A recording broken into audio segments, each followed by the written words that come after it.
Hepinize merhabalar dostlar, hoş geldiniz. Yepyeni bir canlı yayınla daha karşınızdayız. Yine Real Madrid'den haberler var. La Liga U23 ödülünü kim kazandı arkadaşlar? O da var. Tabii ki de bir hayal kırıklığı da var arkadaşlar. Öyle bir spoiler da olsun şimdiden. Öncelikle şuna geçelim. Enrique Riquelme dostlar. Ee, Haaland açıklamıştı dün canlı yayında ve Haaland tarafı da City tarafı hem Haaland'ın ailesi hem Haaland'ın kendisi transferi yalanladılar arkadaşlar. Ben başta böyle bir tepki falan da koydum. Hani bir tepki de gösterdim. Hani yapamayacağın transferi neden açıklıyorsun? Neden yapıyorsun? Dedim ama sonradan Enrique Riquelme'nin bir iki tane daha açıklamasını gördüm arkadaşlar. Yani bu olayla ilgili. O da şey oldu. Nasıl diyeyim? Figo transferinden yola çıkarak bir örneklendirme yaptı. Tabii ki de yalanlayacaklar falan dedi. Bakalım neler olacak arkadaşlar. Bu transfer nereye gidecek? Başkanlık seçimi ne olacak? Şu da garip. Fenerbahçe'ye de ayın 7'sinde seçime gidiyor. Real Madrid de ayın 7'sinde seçime gidiyor. İkisi hep böyle benzetiliyor bu takımlar kaderleri yönünden. Bakalım neler olacak. Reis bıyıklar gitmiş, sana yakışır, eyvallah eyvallah abi, vallahi kestik bıyıkları. Hepiniz hoş geldiniz dostlar, şöyle bir like atalım, yayınımızı bir uçuralım. Herkes bir artık arkadaşlar şurayı böyle bir 100 200 300 like yapalım, yani direkt yapalım arkadaşlar. Söylememe de gerek kalmasın ya arkadaşlar, artık sevin de bizi de. Dayı hoş geldin Doğuş. Söyletme bana böyle şeyler. Hemen okuyalım, Fabrizio Romano da haberi yapmış. Ses yok mu? Ses vardır ya. Kim bu troll? Ayıp yahu. Ne oldu?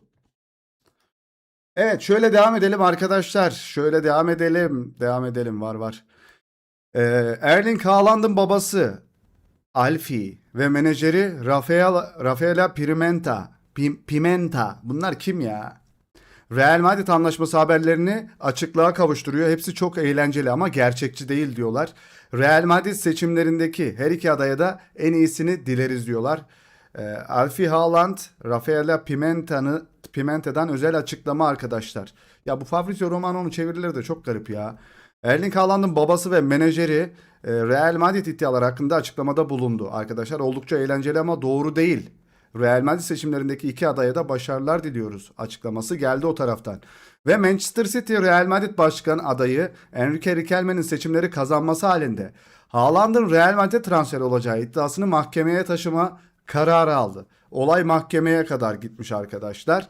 City, Riquelme'nin vaadiyle ilgili hukuki yolları araştırıyor arkadaşlar. Evet, direkt mahkemelik olacak o konuda da herhalde Riquelme. Ve Riquelme'den yeni bir açıklama geliyor devamında. Bıyıklı arkadaş daha iyi sunuyordu. Enrique Riquelme, Haaland'ın ekibi anlaşmayı yalanladı mı? Bu işin bir parçası aynısı Figo'da da yaşanmıştı. Oyuncuyu korumaları, kulübü ve çevresi için de onu kollaması gerektiğini anlıyorum. Ama size tekrar söylüyorum, başkan olursam Erling Haaland Real Madrid'de forma giyecek. Ne yapacaksın abi, adamı kaçıracak mısın? Yani Haaland'dan tabii kendisinden bir açıklama gelmedi ama e, ya konuştular, gizli gizli yürütülüyordu ama gizli yürütülen bir transferi de neden böyle açık edesin ki? O da kazanmak için tabii ki de. Hakan Safi de böyle yapıyor. Evet, yani şey, bunu basına sızdırmanın, şeyi söylemenin, tabii kazanmak için yapıyor. Perez büyük bir rakip tabii ki de. Kazanmak için yapıyor. Bilmiyorum arkadaşlar. Ama ortalık karışmış durumda ve bugün Perez'in yine açıklaması olacak. Özellikle transfer konusunda bomba gibi bir açıklama yapacak. Saat kaçta yapacak bilmiyorum ama ben yayını erken açtım. Büyük ihtimalle o haberi de şey yaparım dostlar. Video olarak yaparım ya da yetişirsek, denk gelirsek Perez'le haberleri direkt söyleriz size. Yani Riquelme de Figo olayına benzetmiş bu transfer yalanlamasını. Haaland'ı transfer edeceğime dair elimde yasal olarak bağlayıcı, noter onaylı, teminatlı belgeler var diyor. 37 yaşındayım. Olmayacak bir transfer için hayatımdaki her şeyi riske atacak halim yok. Bu transfer %100 gerçekleşecek diyor abi. Garip. Garip. Ve Vinicius Junior'la ilgili arkadaşlar iki başkan adayı da ayrı kararlar verecek. O da önemli. Günün önemli haberlerinden bir tanesi dostlar. Ama en önemlisi bizim için, bizi ilgilendiren kısım aslında Arda'yla ilgili olan kısım. Ödülü, yani bu kadar göz göre göre bir şey yapılmaz. Birazdan bahsedeceğim arkadaşlar. %100 gelecek diyor Haaland. Hala yani mahkemeye kadar gidecek olan olayın devamına hala da diyor ki alacağım diyor. Alacağım diyor. Kırbaçı vuracağım diyor. Alacağım diyor. Jose Mourinho Benfica yönetimini aradı. Florentino Perez'in hesabından yapılan paylaşımdaki kişi ben değilim. Yapay zeka ile oluşturulmuş. Record'un haberi. Neler oluyor abi? Yani bu adam yalan transfer açıklıyor diyorlar. Bu diyor yapay zekadan. Abi şu yapay zekayı falan bir yasaklayın artık ya. Vallahi ben istemiyorum. Kullanmam da sorun yok benim için. Ee, Şu yapay zeka yasaklansın. Kim gerçek, kim doğru, hangi haber gerçek? Yani kim nerede? Ya çok olmaz kullanıyoruz. Yo çok da kullanmıyoruz. İşte Arda biz konfeti falan patlatıyor. Kapak fotoğraflarına kullanıyoruz bazen. Kullanmayız abi. Benim için sorun yok. Ama kaldırılsın bu ne abi ya? Abi tepemdeki ışığı açmadım. Sorun yok değil mi? Dün kapatın dediniz daha iyi duruyor dediniz. Almanya'dan tüm spor sever Arda Gülercilere esenlikler. Salih kardeşim emeklerin için teşekkürler. Devamını dilerim. Eyvallah hocam. Buradan tüm gurbetçi dostlara da selamlar olsun. Like'ları da alalım yine. Hatırlatacağız. Yapacak bir şey yok. Atmıyorsunuz. Benfica, Florentino Perez'in başkanlık seçimini kazanması halinde Jose Mourinho'nun 15 milyon euroluk serbest kalma bedelini ödeyeceğini açıkladı arkadaşlar. Adamlar 15 milyon euroya Mourinho transfer ediyor. İnanılmaz ya.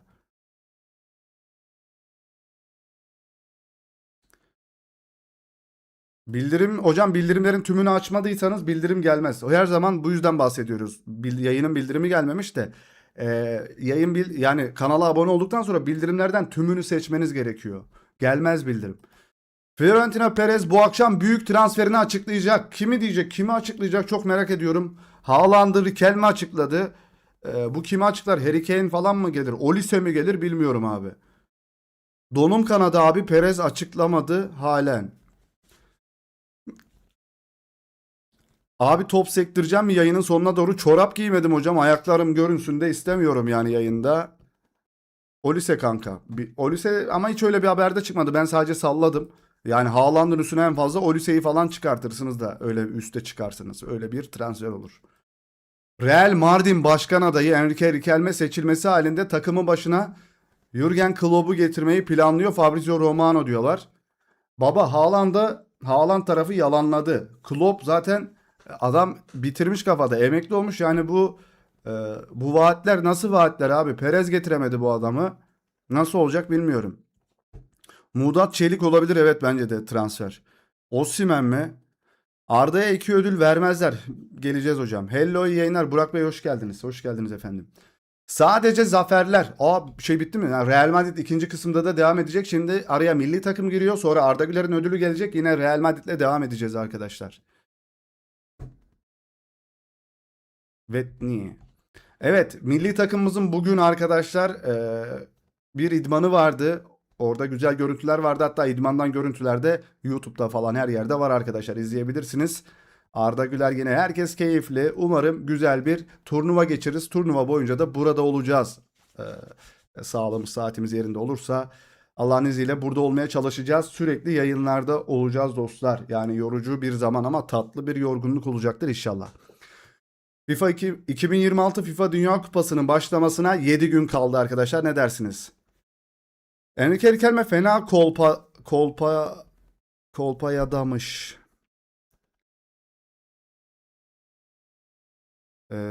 Kolpaymış. Evet ya bir kolpalık da var gibi ama adam diyor Figo transferine benzetiyor. Bilmiyorum ya.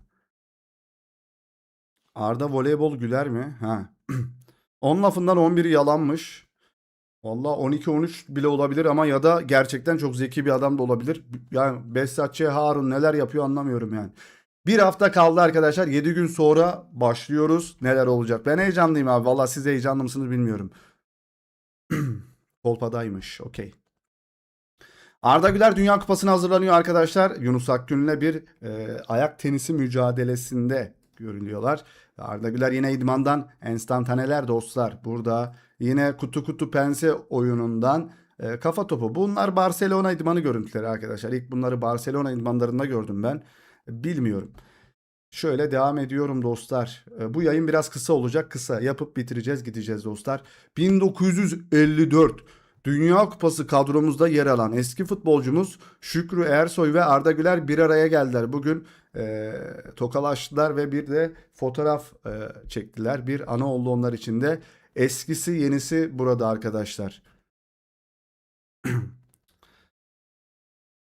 Yeni duvar, ışıklandırma, yeni tıraş, sakal. Teşekkürler Ceza Ceza. Hoş geldiniz, hoş geldiniz. Ceza Ceza da bayağıdır yoktu. Hocam, neredesiniz hocam? Nasılsın Salim? İyi vallahi seni sormalı. Aleksandrovski. Şöyle devam ediyoruz dostlar. Milli takımın bugünkü antrenmanında zafer pozu kazanan takım buymuş. Çağlar Söyüncü, Hakan Çalhanoğlu, İsmail Yüksek, İrfancan Kahveci, Barış Alper Yılmaz, Yunus Akgün, Samet Ak Aydın arkadaşlar. Evet, kazanan takım bu. Ardalı Kenanlı takım ama Kenan salonda çalıştı bugün arkadaşlar, doğru. Fitness salonundaydı. Orada çalıştı. Şey olmadı. Takıma katılmadı daha henüz. Real haberleri ne durumda baba? Adamsın bu arada. Seni takip ediyoruz, destekliyoruz. Eyvallah, eyvallah hocam. Valla biraz bahsettik Real Madrid haberlerinden. Yenilerinde bahsedeceğiz hocam. Şimdi milli takıma geçtik. Arda Güler'in ödülü gelecek ve tekrar Real Madrid'e geçiş yapacağız. Evet, Arda Güler Türkiye takımıyla birlikte, milli takımla birlikte arkadaşlar. Burada kimler? Samet, İsmail Yüksek, Yunus Akgün, Abdülkerim Bardakçı,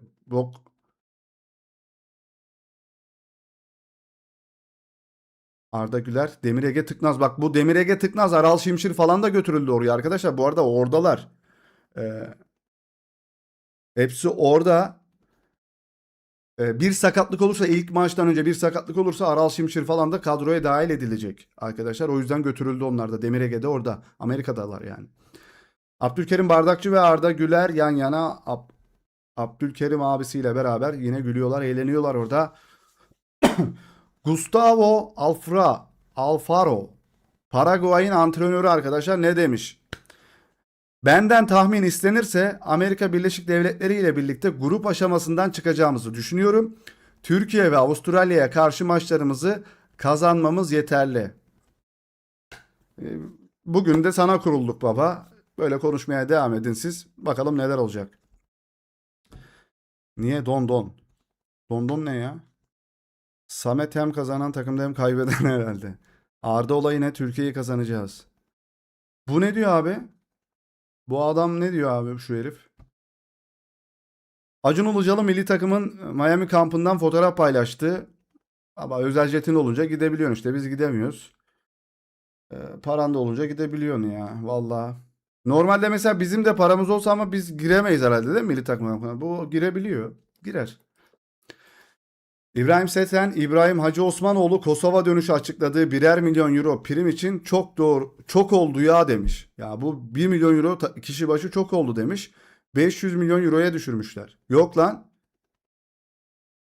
1 milyon eurodan oğlum kaça düşürdünüz? Yarısına düşürmüşler. Onun da yarısı oyunculara yeni yapmış. 250'si yeni yapmış. Haddini bildirin bizim takım.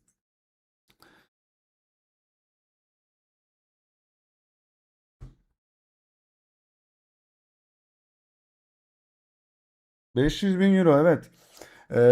Arda'nın biraz daha şımarık hareket etmesi lazım. Yıldız oyuncu şımarık olur biraz. Bu kadar efendi olmamalı.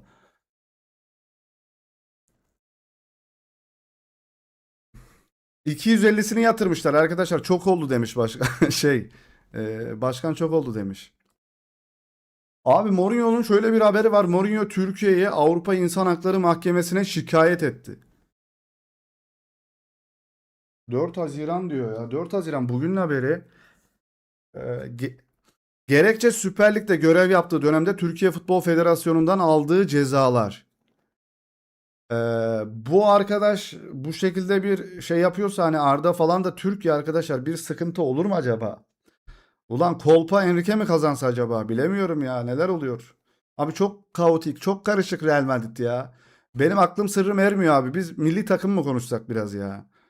Bu çok garipler. Ben bunları çözemiyorum artık. Evet, soru da gelmişti. Kerem Bey'den. La Liga yılın U23 en iyi oyuncusu, genç oyuncusu kim oldu arkadaşlar? Al. Al abi al. Kim olmuş bir bak şöyle. Benim yaşadığım şoku sen de yaşa. Al. Ne diyorsunuz bu işe dostlar? Ne diyorsunuz buna?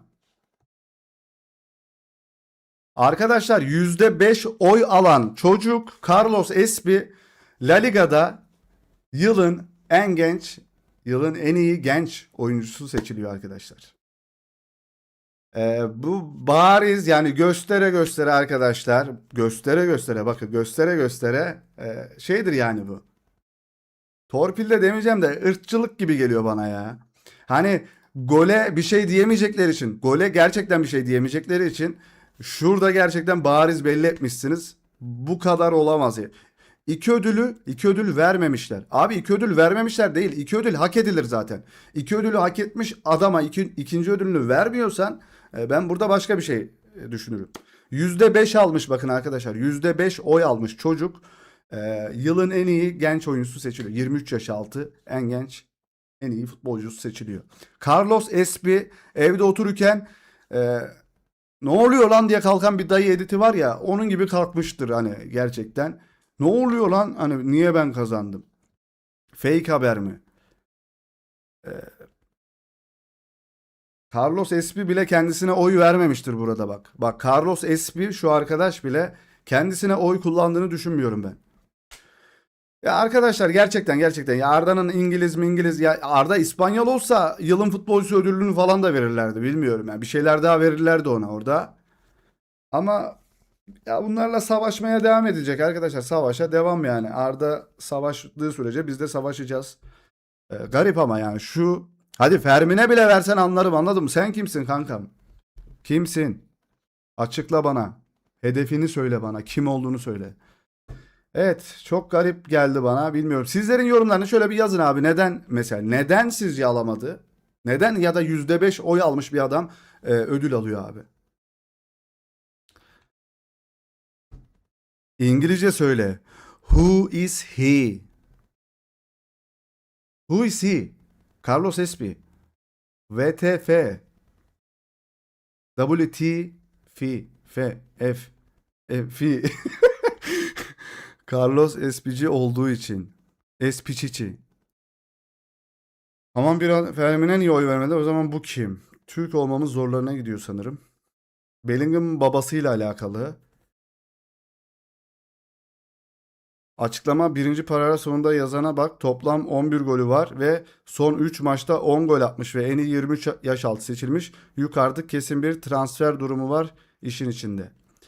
Boş ver ya iki ödülde fazla. Hocam nasıl fazla olurdu yani? Fazla olurdu diye bir şey yok abi. Messi 25 tane Ballon d'Or aldı. O zaman 2 tane verselerdi. Hani onun gibi bir şey. Abi hak edilmiş ödülü başkasına veremezsin ya. Fermin bile şok olmuştur. Nasıl Arda abiye vermezler ödülü. Arda abi. Bellingham kaç yaşında? O da 24 oldu herhalde. Büyüdü. Eşek sıpası elimizde büyüdü. Fermin Lopez ameliyatının tamamlandığını ve Dünya Kupası'nı kaçıracağını doğruladı arkadaşlar. Evet, o da Dünya Kupası'nı kaçırdı. Mbappe Arda Güler'in yılın golü e, yılın golünü paylaşıyor Arda Güler. Bu postu paylaşıyor kendi Instagram'ında. Mbappe de şak şak emojisi kullanıyor arkadaşlar. Arda Güler'i alkışlamış, tebrik etmiş. Güzel. Güzel. Bırakın arkadaşlar arası iyi olsun yani. Biz kötü olsun istemiyoruz tabii ki de aralarının. Kötü bir adam kendisi. Yine şeyden vazgeçemiyorum gömmekten ama yapacak bir şey yok arkadaşlar. Tamam yine de iyi olsun. Yine de yılanlarla fazla oynama Arda. Boş ver. Ya ne diyeyim abi? Şimdi bir şey desem de garip oluyor. Şak şak Bappe. Yeni akım gibi bu aralar. Gelirmiş şaplak videosu. E, Yani sonra Arda abi. Nerede hadi bir şaklatalım ya. Bir şaklak. O hangisi olduğunu hatırlamıyorum ama hangisi şaklaktı ya? Şu sanırım. Taklit. Ya alkışlayınca böyle ses çıkmıştır diye onu aldım arkadaşlar. Yoksa hani tokat yoktu düşüncemizde. Devam edelim. Ve Real Madrid'de paylaşıyor. La Liga yılın en iyi golü. Arda Güler'e ait diye paylaşılıyor. Abi vurduğu yere bir bak ya. 68 kilometreden vurdu ya çocuk. Helal olsun. Reinders, Dumfries'in Real Madrid'e katılacağını doğruladı arkadaşlar bugün. Onu şimdiden tebrik ettik diyor. Gerçekten geldi arkadaşlar. Oyuncu artık Real Madrid'in oyuncusu. Hollanda milli takım antrenörü de arkadaşlar açıklama yaptı bugün bu transferle ilgili. Barcelona Hansi Flick'in birkaç yıl içinde ayrılacağı zaman atamayı planladıkları teknik direktörü zaten belirlemiş. Hansi Flick gideceği dönemde onun yerine Hansi Flick Fabregas gelecek arkadaşlar. Barcelona'da da forma giydi oyuncu. Arsenal'dan sonra Barcelona'ya gitmişti. Ama altyapısının Real Madrid olduğunu biliyorum ben. Real Madrid altyapı çıkışlı herhalde değil mi? Bu arada Arda Güler için doğru söylüyorsunuz. Artık arkadaşlar tek hedef Puşkaş yani. Puşkaş ödülü kaldı sadece alabileceği şu an. Onu da alır inşallah.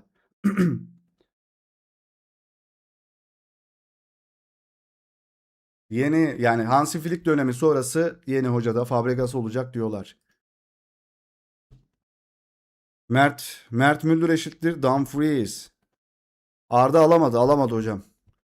Trent ilk 11'e veda etmiştir artık. Dumfries büyük Trent. Zidane teknik direktörlüğü bile sallamazdı. Doğal bir liderdi. Arda da öyle davranmalı. Oha her gün yayın bizi şımartma. Vallahi açtık hocam ya.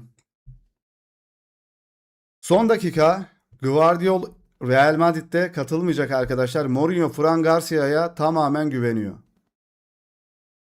Abi geçmişten ders almak yani tamam çok fazla sol beki var Real Madrid'in. Ama hepsi sakat. Carreras'ın durumu ortada. Bu çocuk sadece koşuyor pancar motor hızlı gitmez ki. Çocuk sadece koşuyor. Tamam koşmak önemli bekler için en önemli şey ama defans yok. Atakta biraz var da defansta yoksun yani kankam olmaz. Özge Hanım hoş geldiniz.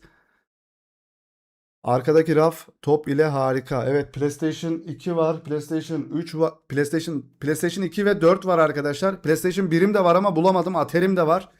PlayStation 3'üm vardı ama onu satmıştım maddi sıkıntılardan dolayı bilmiyorum.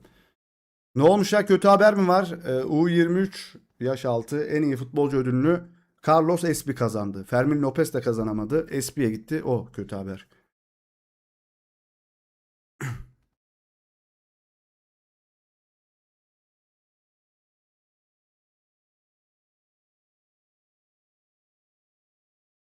Evet şöyle devam edeyim ben de dostlar. Ronald Koeman, Denzel Dumfries Real Madrid'de mi? Onun için çok mutluyum ama onu Barcelona'da görmek isterdim diyor. Onu Barcelona'ya tercih ederdim diyor. Evet o da Barcelona'da oynadı biliyorsunuz orada antrenörlük de yaptı sanırım. Real Madrid'e gidişinde kutlamış.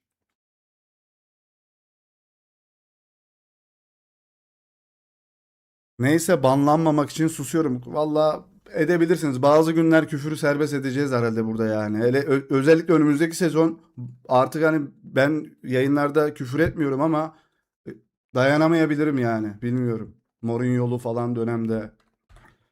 Denzel Dumfries'in Real Madrid'e transferi mi? Evet, hepimiz onu tebrik ettik. Onun için büyük bir adım ve onun için çok mutluyuz. Son iki sezonda neler yapabileceğini gösterdi. Yani Real Madrid ile anlaşması normal diyor arkadaşlar. Haklı diyor. Real Madrid paylaşıyor aile diye. Ailede kimler var? Courtois var, Tchouaméni var, Arda Güler var. Oğlum bu kim? Mbappe'nin kızı kardeşi mi? Kim bu abi? Bu da kadın mı oğlum bu arada? Erkek herhalde. Birisi var arkadaşlar. Bir arkadaş var. Abi şuna da ayar oldum ya bak. Bak şu gerçekten kaptanlığı hak etmediğini gösteriyor Valverde'nin. Normalde severim oyun tarzını falan da. Şu açıklama olmaması gereken bir açıklama bence. Kendini bu kadar kendi defolarını bu kadar ortaya vurmaman gerekiyor. Ortaya atmaman gerekiyor. Fede Valverde kaptanlık görevleri hakkında. Şampiyonlar Ligi'nde İngilizce konuştuğumu hayal et. İngilizce konuşmuyormuş. Gülüyor orada. Takım arkadaşlarım bana diyor ki Fede git hakemle konuş. Ve ben gidip onunla konuşuyorum ama tek yaptığım şey ona İspanyolca küfür etmek. Yine gülüyor. Ben sadece birkaç basit kelime biliyorum. Baba böyle bir adama bence kaptanlık e, verilmemeli. Bakın Arda Güler Bayern Münih maçında hakemin yanına gidip neler neler söyledi kim bilir. İngilizcesi de var Arda'nın. İspanyolcası zaten kaymak gibi. Yani bu hakemin yanına gidip pozisyonu anlatacağına bir şey söylüyor. Hakkını arayacağına gidip İspanyolca küfür ediyormuş yani. Muchas gracias, afición falan diyor. Bir şeyler diyormuş yani. Ve bunu güle güle anlatıyor. Garip geliyor bana. İşine saygı duyup yatırım yapıyor. Helal olsun. Background'un iyi olmuş. Arda gol atınca bir gitar çalarsın demiş Salih. Bıyık işini salarız. Bıyığı bırakmıştım, sonra kestim bıyığı. Yani bir gün sonrası kestim. Normalde Dünya Kupası'nda Merih Demiral bıyığı kalacaktı bende ama bilmiyorum. Ödülü Carlos Espi aldı hocam. Bu arada gerçekten işine saygı duyma kısmından bahsedeceğim. Arkadaşlar çoğu gelirlerimizin hepsini buralara yatırıyoruz. Gidip sağda solda bir yerde de çarçur edeceğimiz bir şeyler zaten kazanamıyoruz da buralara yatırım yapıyoruz daha güzel olsun işimiz diye. Destekleriniz için de teşekkür ediyoruz dostlar. World Cup'a bıyık bırak hocam, çok hızlı uzamıyor. Bıyık bırakmıştım, kestim. Ya bıyık kestim. Bıyık yakışıyor sana, kestik hocam ya. Salih Bey, Fransa maçı var, izlemeyecek misin? Ahmet Bey ya, saat kaçta Fransa maçı mı var? İzleriz ya. Bıyık yak, şu bıyıkları kesme hocam, kestim ama yok. Abi şu olayda da bana katılıyor musunuz bilmiyorum. Bence İngilizce bilmeyen bir adama kaptanlık verilmemesi lazım. Abi Tarık Çamdal falan bile İngilizce biliyordur yani arkadaşlar. Kimler? Samet Akaydın'da bile İngilizce vardır. Yapma ya. O koskoca Real Madrid'in kaptanısın, güle güle anlatıyorsun şunu ya. Komik mi oğlum? Büyü da biraz. 20 ne oluyor oğlum, bana veli oldum bir anda. Büyü lan artık. He? Çocuk adam. Bu adam bana her şey, ne oluyor oğlum, bana yapamaz. Bana yapamaz. Mavi reklamında oynadı arkadaşlar. Kenan Yıldız abi, reklam çocuk manken oldu ya.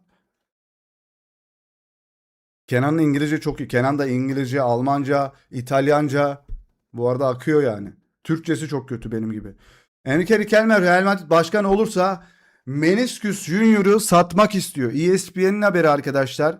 Riquelme satmak istiyor. Burada bizden artı puan ama artı puan da abi, sorun Vini de değil ki, Mbappe orada ya. Riquelme, Harun, Besatçı Harun, sen de değilsin ya. Ya bizi gözleri gören bir adam yok mu ya? Enrique Riquelme'ye yakın kaynaklar onun Vinicius Junior'u satmayı planladığını söylüyor. Ancak bunu kamuoyu yönünde söylemiyor arkadaşlar. Tabii bu söylenmez. Oy kaybeder. Florentino Perez ne diyor? Vinicius Junior kalmak istiyor ve ben de onun Real Madrid'de kalmasını istiyorum. Sözleşmeyi yenilemek için vaktimiz var. AS gazetesine anlattı. Biri kalsın diyor, biri gitsin diyor, bilmiyorum. Perez satmirem diyor harbiden. Komirem, komirem. Bıyıklı daha iyiydi. Ha, yaşlı oluyordum ya bıyıklıda. Zaten yaşlıyız. Vini Brezilya dostluk maçında iyi gol attı. Evet evet, Vini çok güzel gol attı ceza sahası dışından ya. İnanılmaz bir gol attı. Kelebek suratlım. Evet arkadaşlar, bunu biz kullandık, çok keyifli. WhatsApp Dünya Kupası'na özel futbol topu emojisini turnuva topuyla değiştirdi. Futbol yazın arkadaşlar. Futbol yazın. Futbol yazın. Bir top çıkıyordu ya, şu simge çıkıyordu ya, şu emoji. O yine bu emoji olarak gözüküyor. Gönderdiğiniz zaman bu gidiyor arkadaşlar. Ve buna dokunduğunuz zaman da zıplıyor. Birbirinize gönderir şu an. Aha, eniştem de yayında. Enişte merhabalar. Atletik enişte canlı yayında. Dünya Kupası'nı enişteyle izleyin diyenler. Ama enişte küfür ediyor. Enişte, samimi enişteyle Dünya Kupası maçları izlendi mi sabahlara kadar? Enişteyle delirmeceler oldu mu? Ah, fakat Arda sen bıyıklarını oynuyordun sanki. Söylüyordun. Bu bir totem ve peşinden evet. Evet, Arda 68 metreden gol atmıştı o bıyıklardan. Arda'nın da Kenan'ın da dil bilmeleri avantaj. Bence Boştan Tono'nun dil öğrenmemesi onun için büyük dezavantaj. Evet, o dil yoktu şeyde. Mastantuono sadece İspanyolca ve İngilizce konuşmuyordu. Sıkıntıydı onun içinde. Arda ikinci devreyi göremez, kiralık gider. Bu kim bu arkadaş? Şey mi? Halil miydi? Halis miydi? Enişte ekrana geldiğinde Salih'in yüzü kıpkırmızı olmuştu ya. Kank ben bunu yapınca Kerim... Endrick, Cristiano Ronaldo'nun Real Madrid'de oynamış olması Real Madrid'e gelme isteğimi daha da arttırdı. O benim idolüm. Dünyanın en büyük kulübüne asla hayır diyemezsin demiş. Öyle. O da Real Madrid kadar büyük arkadaşlar, Ronaldo da. Ve Cristiano Ronaldo'nun piyasa değeri 10 milyon euroya düştü. Vallahi bunu biz halı saha takımına bile alırız. 10 milyon euro da pahalı ya. Alamayız. İyi fiyat. Denzel Dumfries'den bile ucuz arkadaşlar. Dumfries, Dumfries kaç oldu abi? 22 milyon mu? 20 milyon euro. Mourinho gider, Arda kalır. Arda Real'de kaptan olacak. İnşallah inşallah görürüz o günleri. Instagram'daki takipçi sayın mı daha çok? Banka hesabındaki nakit para mı? Ronaldo benzer rakamlar diyor. İnanılmaz. İnanılmaz bir sosyal medya. İnanılmaz bir para. Brezilya'nın antrenmanında Casemiro'nun Endri'ye yaptığı müdahaleye bakın arkadaşlar. Adamlar cayır cayır çalışıyor. Bizimkiler kutu kutu pens oynuyor bak. Hey kendinize gelin. Bak adamlar birbirlerine birbirlerini sakatlıyorlar arkadaşlar. Kendinize gelin. Öyle kutu kutu penseli antrenmanlarından vazgeçin abi. Biraz ciddiyet lütfen. Boş ver Suudi abla. Hiç... De Laurentiis, Lukaku ve De Bruyne gitmek isterlerse gidebilirler. Dünyada futbolcu çok diyor arkadaşlar.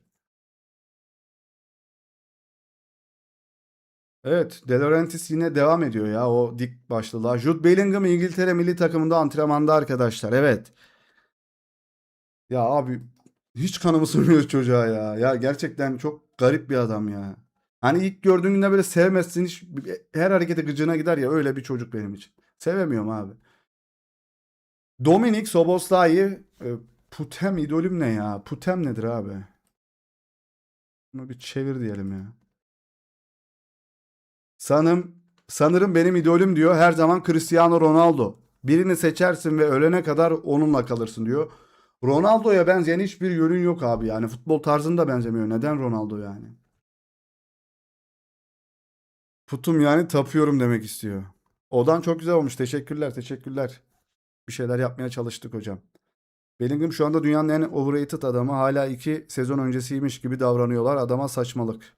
Katılıyorum, kesinlikle katılıyorum. Hınzır 82. FIFA 2026 Dünya Kupası'nda taraftarların stadyumlara su şişesi su şişesi getirmesini yasakladı arkadaşlar. Evet. O zaman orada sağlam bir şekilde sağlam fiyata su satacaklar bence. Çok şık odan. Vallahi böyle bir şey yapmaya çalıştık. Daha arkaya forma falan da gelecek. Güzel olur inşallah. Daha da güzel olur.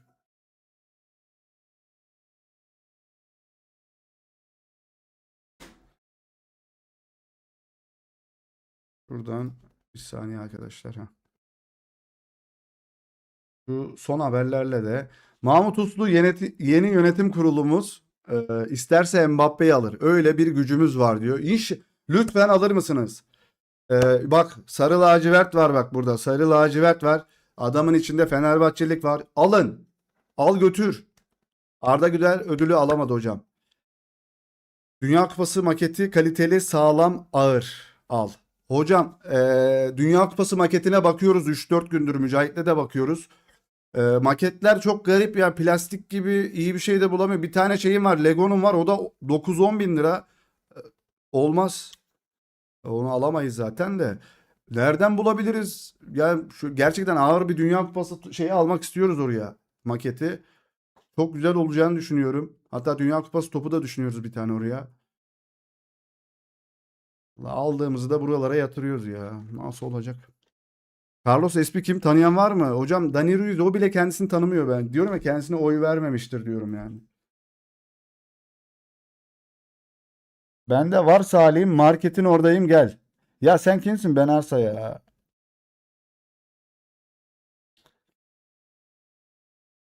Poster yakışır. Poster olmaz ya. Ya Salih yapma gözünü seveyim. Fenerbahçe için kötü. Bizimkiler döver onu. Dövsünler işte o yüzden hem iki tarafı da. Hem şunu bir patakla abi tipe bak ya. Ee, Fenerbahçe'ye olur. Lütfen. Mahmut Uslu. Lütfen. Mbappe'yi alıyorsunuz. Mbappe'yi getiriyorum bak görüyorsun. Ne diyor? Avdayı da alıyorum onunla beraber görüyorsun. Aziz Baba. Aziz Baba seçilir inşallah ya. Son dakika Nico Paz bu yaz Real Madrid'e katılacak. Tek orta saha oyuncusu olmayacak arkadaşlar. Ondan sonra başka oyuncular da gelecek. Daha fazlası olacak. Daha fazla transfer olacak. Ve Perez'in pozu. UEFA Şampiyonlar Ligi yine Arda Güler'i paylaşıyor. Arkadaşlar. Arda Güler dokunuşu diyorlar. Top havadan geliyor, dokunuyor ve dönüyor. Solundan devam ediyor. Rakibi de geçiyor. İnanılmaz. İlk dokunuş önemlidir futbolda. First touch arkadaşlar. Ee, Hala paylaşılıyor abi çocuk. Yani Şampiyonlar Ligi resmi hesabı bugün paylaştı mesela. 4 Haziran'da paylaştı. İki kişi alırlar orta saha. Ceballos, Camavinga gidecek zaten. Kvara'yı alabilirler. Lan Salih öldürdüm. Bu akşam Singo ve Mbappe karşı karşıya gelecek. Salih abi sen hangi takımısın? Hocam çok söyledim, ben Galatasaraylıyım. Ama çok takip etmiyorum. Hiç takip etmiyorum hatta. Galatasaray'ın şampiyonluk kutlamasının olduğu gün ben burada mesela video yapıyordum. Arda Güler videosu. Fransa maçı mı var? Fransa maçı varmış. Lille Aral Şimşir için Midland'a resmi teklif yaptı. Arkadaşlar ilk teklif reddedildi. Midland diye okunuyor değil mi ya bu takım? Midland. Midland. İzleyek beraber. Ya Ben Arfa kimsin kanka? Söyle de. Bir daha sormayacağım valla. Son kez soruyorum sana. Ben Arfa kimsin? Benim arkadaşım herhalde ama bilmiyorum. Midland.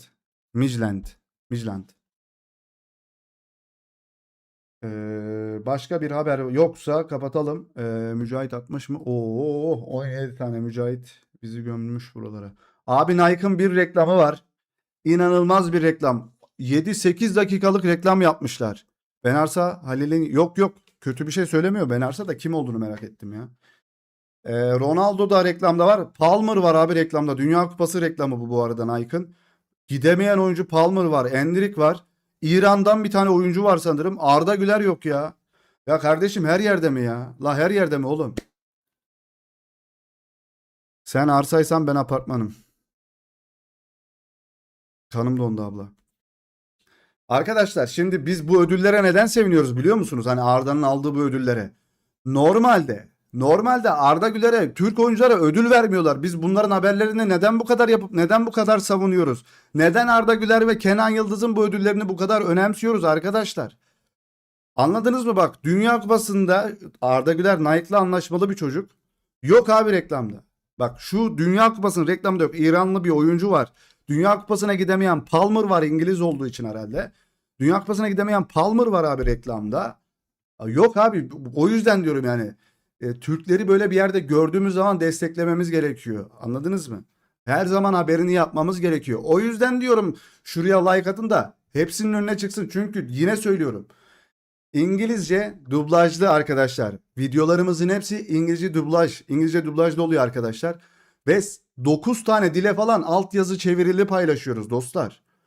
9 dile falan altyazılı gidiyor bakın. Portekizce, Rusça, İspanyolca, İtalyanca, İngilizce, Almanca, Azerbaycan diline bile çeviriyorum bazen. Ya yemin ediyorum bazen Arapçaya bile çeviriyorum arkadaşlar. Bak herkes görsün diye. Galli Katam. Salih Baba seni seviyoruz demiş. Eyvallah hocam eyvallah. Ben de sizleri seviyorum. Siz olmasanız zaten ben de buralarda olamam dostlar. İyi ki varsınız. Teşekkürler süper chatler için. Şükran abla teşekkürler. Kesene bereket, hepinizin kesesine bereket dostlar. Destekler için. O zaman bir tane de şey patlatalım. Konfeti patlasın baba.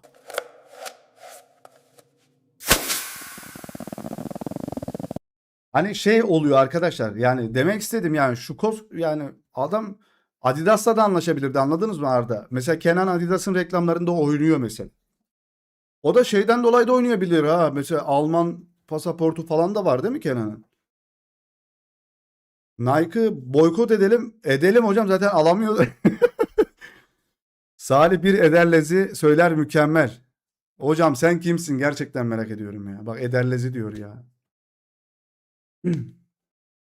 Beni çok iyi tanıyan birisi. Evet yani demek istediğim arkadaşlar bir şey olduğu zaman da like atmaktan falan geri kalmayın. Sadece bana değil böyle haber gördüğünüz zaman her türlü like atın arkadaşlar. Instagram'da bir haber görürseniz, bir paylaşım görürseniz, La Liga bir paylaşım yaparsa, Real Madrid bir paylaşım yaparsa, Juventus bir paylaşım yaparsa. Abanın abi. Biz video yaparsak bizlere de like atın. Kelebek ve lastik suratı nasıl çeviriyor YouTube acaba? Hocam oraları bak mesela video 15 dakika ya. 15 dakikanın tamamının altyazısını ben düzenliyorum. Yazı olarak düzenliyorum. Bir tane Türkçe olanını düzenliyorum ve diğer 7-8 dile çeviriyorum. Normalde saçma sapan çeviriler yapıyor. Mesela o altyazı için de ben mesela size bir şey diyeyim mi? 1 saatimi harcıyorum. Sadece videonun altyazısına. Normalde yapmadan da geçebilirim ama herkes anlasın diye. U23 açıklandı. Açıklandı hocam. Salih Gürcü şarkısı vardı, onu söyle. Ederlezi mi diyorsunuz? Ederlezi'yi iyi söylerim ya. Carlos Espi aldı hocam ödülü. %5 oy almış adam ödül alıyor. Garip bir yer. Salih Gürcü şarkısı vardı, onu söyle. Emeğe saygı o zaman, helal. Teşekkürler hocam, teşekkürler.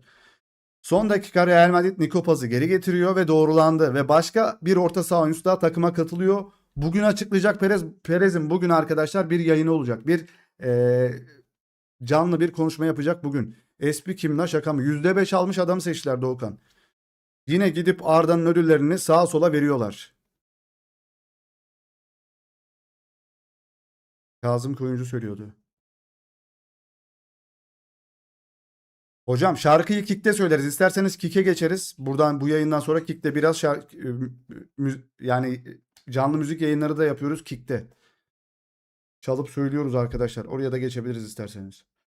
Şimdi bunu söyledik. Şunlara da bakalım bir, son şu haberleri de. Real Madrid haberleri akıyor.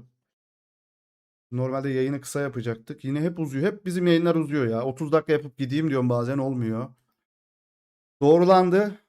Real Madrid uzun bir yaz geçirecek. Çok sayıda hamle olacak. Evet, Perez akıllanmış herhalde, oyuncu alacak. Tabii rakip çıkınca böyle rekabet olunca oyuncu isimleri açıklamaya başladı. Normalde bize bu oyuncular yeterli diyordu Perez. Abi kick linki var mı? Vallahi var. Atarız birazdan, ya da Mücahit buradaysa atabilir. Florentino Perez takviyeye en çok ihtiyaç duyulan alanın savunma olduğunu açıkça belirtiyor. Kesinlikle öyle. Konate ve Dumfries tek olmayacak. Bu arada Konate de geliyor arkadaşlar. Dumfries de geliyor. Bir stoperde alıp belki bir tane de sol bek. Yani komple savunmayı değiştirebilirler. Onun dışında bence yine söylüyorum. Vini okey ya. Vini de kötü de Mbappe'nin 50 gol de atsa gönderilmesi gerekiyor. Ya, o çocuk çevresine zehir saçan bir bitki gibi arkadaşlar. Yanındaki bitkiler de zehirleniyor onun yanında. Koskoca takım yani. Kralın takımı Real Madrid bile zehirlendi. 2 yıldır kupa yok. Ee, iyi bir çiçek. Güzel bir çiçek gibi duruyor ama zehirli abi. Kökleri zehir salıyor etrafa. Böyle örnek verilirse.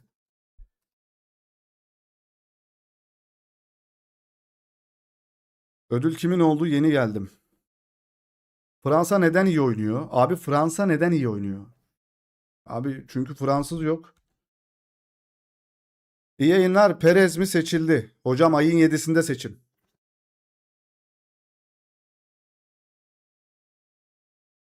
Abi Mourinho geldiğine göre zaten defans alırlar. Çünkü Mourinho defansif bir futbolu oynatıyor biliyorsunuz. E, Cacık olacak yani takım. Abi Luis Enrique gibi atak futbolu oynatan hocaların çoğalması gerekiyor futboldan keyif alabilmemiz için.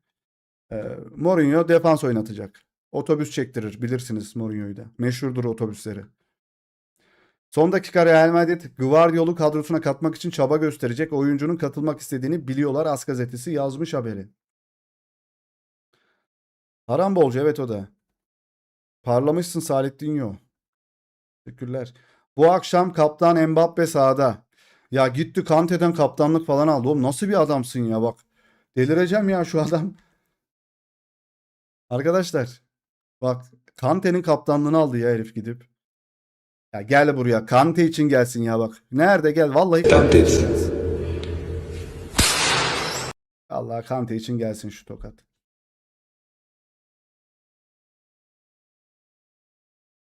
Tenekeyi hazırlamıştır Mourinho, full savunma. Şlak. Bu akşam kızların maçı var Hollanda'ya karşı. Yılan Mbappe. Evet, Mbappe ve Tchouaméni ilk 11'de başlıyor arkadaşlar. Fil dişi sahili Fransa ile oynuyor arkadaşlar. İlk 11'de kimler var? Maignan, Koundé, Upamecano, Konate, Hernandez, Tchouaméni, Rabiot, Olise, Şerki, Thuram ve kaptan Kylian Marquez, Salantinos, Mbappe arkadaşlar. Evet, yılan. Kaplumbağa Mbappe. Abi şunu niye koyuyorsun? Speed'i koymuşlar oraya ya. Evet, ama full şeyle çıkmıyorlar herhalde ya, değil mi? Tamam abi, şunlar oynayan adamlar. Tchouaméni de oynayan da. Yok lan, full kadro çıkmışlar herhalde ya. Yo, Dembele falan yok. Evet, Dembele yok. Bilmiyorum. Salih abi, kick'te adın ne? Hocam hemen size bulmaya çalışayım. Onu da ben yapayım. Şöyle geleyim. Kick. Salih abi diye yazıyorsunuz ama kick arada açıyoruz yani. Uzun zamandır açmıyoruz da arada bir müzik yayını da oluyor. Bir saniye oluyor. Lan ne oluyor lan? Ya abi, işte şunları ben yapmamam lazım da.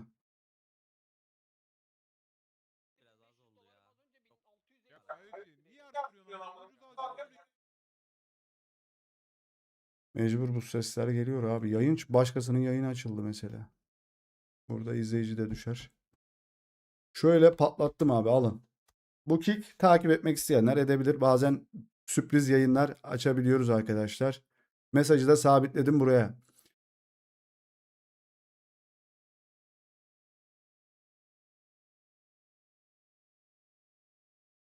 Ödülü kim aldı hocam? Söyledik. Yayını başa sarıp yine izleyebilirsiniz.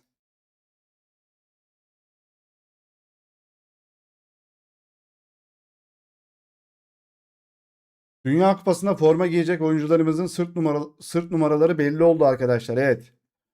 Kim ne giyiyor bir bakalım ya. Mert bir. Oğlum, Uğur değil mi kaleci? Ha, Uğurcan 23'ü seçmişti. Zeki 2, Demirel 3, Çağlar 4, Özcan 5, Orkun 6, Aktürkoğlu 7, Arda 8, Denizgül 9, Kalanoğlu 10, Kenan Yıldız 11, Altay 12, Elmalı 13, Abdülkerim 14, Ozan Kabak 15, İsmail 16, Kahveci 17, Mert Müdür 18, Yunus 19, Kadıoğlu 20, Barış Alper 21, Kaan 22, Uğurcan 23, Oğuz 24, Samet Akaydın 25, Can Uzun 26. Evet, forma numaraları da bu şekilde olacak. Merih yeni bölüm yayınlamış hemşerim. Bakarız ona da. Kick'te mi izle? Ya, ama yarın dişçiye gideceğim ben ya.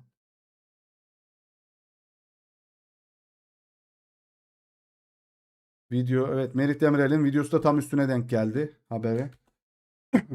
Merih Demirel, Dünya Kupası'nda maçlar sabah erken biliyorsun. İrfancan Kahveci golle uyandırmak istiyorum onları diyor. İrfancan Kahveci golle uyandırmak istiyorum onları. Tamam. Amerika'nın korktuğu kadar var sanırım. Bizim feraset. Son dakika Joao Neves ve Vitinha bu yaz Paris Saint-Germain'den ayrılmayacak. Söylentiler yalan diyor arkadaşlar. Büyük transferinin ben Perez'in bu olduğunu düşünüyorum. Ama burası da yalanlamış. Joao Neves'i istiyordu. Uyan gol. İrfan mı golle uyandıracak abi? Atsın, ya kim atarsa atsın arkadaşlar Dünya Kupası'nda. İrfan atsın, gerekirse bütün golleri İrfan atsın yani. Kadroda olacak mı, ama o var tabii. Son dakika, Fran Garcia bu yaz ayrılmak için çok fazla seçeneğe sahip. Fran Garcia'yı isteyen çok fazla kulüp mü var o zaman? Birçok seçeneği var arkadaşlar. Evet. Nereye gidecek acaba? Az gazetesi, ama Mourinho'da kalsın istiyor. İrfan da girer girmez atma uğru var. İnşallah atar hocam. Serbest vites. Teşekkürler hocam. Kesene bereket. Eyvallah. Sağ olasın. Neden gelsin ki? Paris Saint-Germain şu an en iyi. Adam çocuktan beri Real Madrid seviyordur. Gelebilir yani, öyle olabilir en fazla. Yoksa dediğin gibi Paris Saint-Germain en iyisi. Tartışma, kimin Dünya Kupası lansmanı daha iyi? Adidas mı yoksa Nike mi arkadaşlar? Ne dersiniz? Adidas'ınki de Nike'ın çok uzun olmuş. Bayağı uzun olmuş ve abi Kim Kardashian falan gördüm ya. Ne alaka o tipler, o isimler Nike'da? Çok garip. Dumfries geldi bile hocam. Trent yedek kalır demiş. Sü Nike diyorlar. Evet, Nike'ınki film gibi olmuş bayağı. 8-9 dakikaydı herhalde. Unutmadık.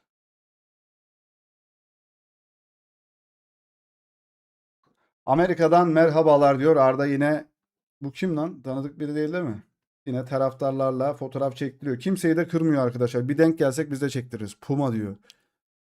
Dünya Kupası'nda yer alan 48 milli takımın FIFA Dünya sıralamasındaki konumu arkadaşlar. Biz 22. sıradayız. Hayır lan. Biz 22'yiz değil mi? Evet. Oğlum ya. İran mı abi bu? Bu kim? Boşluk bile bizden daha iyi. Japonya, Uruguay, Meksika. Fas. Fas iyi ama ya. Ama bizden iyiler mi? İşte bizde kimya uyumu yok ya.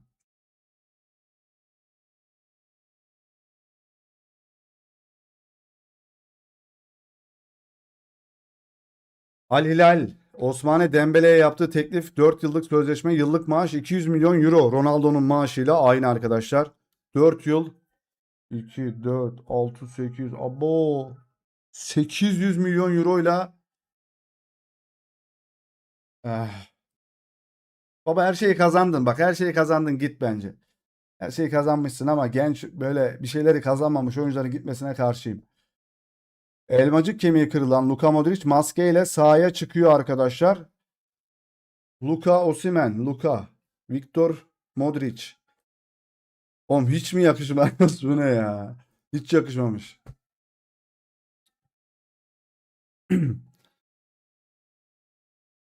Abi bunlar çiftçi kupasında puan kasıyor ondan. Olabilir. Crystal Palace Real Madrid'den daha fazla oyuncuya Dünya Kupası'nda sahip olacak. Crystal Palace Dünya Kupası'na Real Madrid'den daha fazla futbolcu göndermiş. Real'in geldiği hal, durum, vaziyet. Kenan Yıldız ikonik saçı arkadaşlar. Aa buna mı dönmüş? Kenan Yıldız'ın ikonik saç modeli modern mullet. Mullet. Abi bu pazarcı ensesi bak. Bu pazarcı tıraşı denir buna. Biz de yapıyorduk. Ense bırakıyorduk. Orhan Gencebay. Oğlum onu tersten söylüyorlardı ya. Orhan Gencebay ve Ferdi Tayfur saç modeli olduğunu düşünüyorum. Sıkıntı yaratır yani bu manav tıraşı bu. Manavcı tıraşı. Manav adam. Ben sevmiyorum bu tıraşı ya. Beğenmedim iyi şaplatılmaz. Evet arada bir takım arkadaşına şaplak atman gerekirken bu kapatıyor. Liverpool'un yeni teknik direktörü Iraola oldu arkadaşlar. Evet. Ne alaka ya? Tamam da yani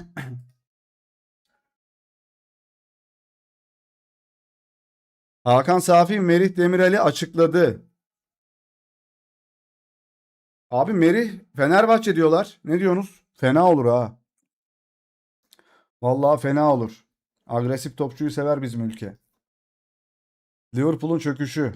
Konate futbolcular çok para kazandıkları için depresyona giremez diyorlar. Bu resmen saçmalık. Biz de insanız. Kalbimiz var. Futbolcu da depresyona girebilir. Hocam siz girdiğiniz zaman yine keyifli vakit geçirebiliyorsunuz. Biz girdiğimiz zaman halı desenine bakıyoruz sadece. Aramızdaki fark bu. Biz de depresyona giriyoruz. Biz sizden daha çok giriyoruz. Siz de insansınız. Siz de giriyorsunuzdur. Ama sen mesela Maldivlere falan gidip depresyona giriyorsun. Biz burada halı desenlerine bakıp depresyona giriyoruz. Icardi gibi mesela. O kadar parayla ne depresyonu? Baggio modeli o saç kankim. Eski işte yani. Biz 7-24 depresyondayız. Skriniar Merih iyi olur harbi. Evet fena olur o tandem. O stoper tandemi çok iyi olur. Hanım dondu.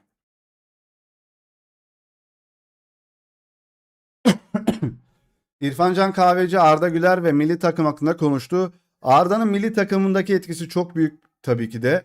Yani Arda, Kenan, Hakan zaten milli takımdaki bütün oyuncular çok kaliteli, çok iyi oyuncular. Ben hep söylüyorum bu milli takımda bizim takımda şu anki sağlanan ortam ve oyuncuların kalitesi oynadığı takımlar bence inanılmaz seviye yani. Çok büyük işler başarabileceğimize inanıyorum ben. İnşallah inşallah. Bunu ama bir 7-8 gün önce yaptı bu açıklamayı.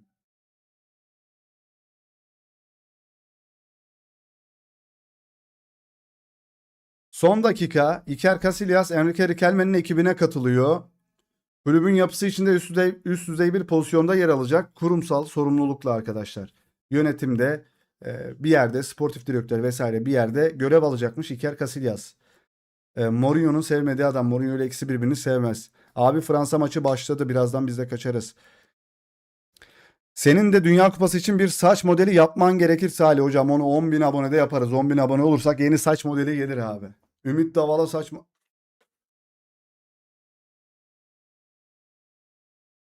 Son bir aydır biz de birbirimize bakıp depresyona giriyoruz abi. Evet, biz Doğuş'la valla WhatsApp'tan görüntülü konuşup böyle depresyona giriyoruz. Doğuş da sağ olsun arkadaşlar bizim video editlerine yardımcı oluyor bazen. Bazen değil, son bir haftadır yardım ediyor bize. Sağ olsun, var olsun o da. Erkencisin bugün Salim. Hocam çünkü e, U23 ödülü vardı, onu açıklamaya geldik. Ama Perez'in açıklamaları da ters düşecek. Ben kapatacağım. Perez büyük ihtimalle transfer falan açıklayacak. Bakalım. Ne kaçması abi, neler izlemeyeceğiz mi maçı? Hocam yatarak izleriz ya. İspanya-Irak maçı var. Çok Irak'ta ama bu maçlar.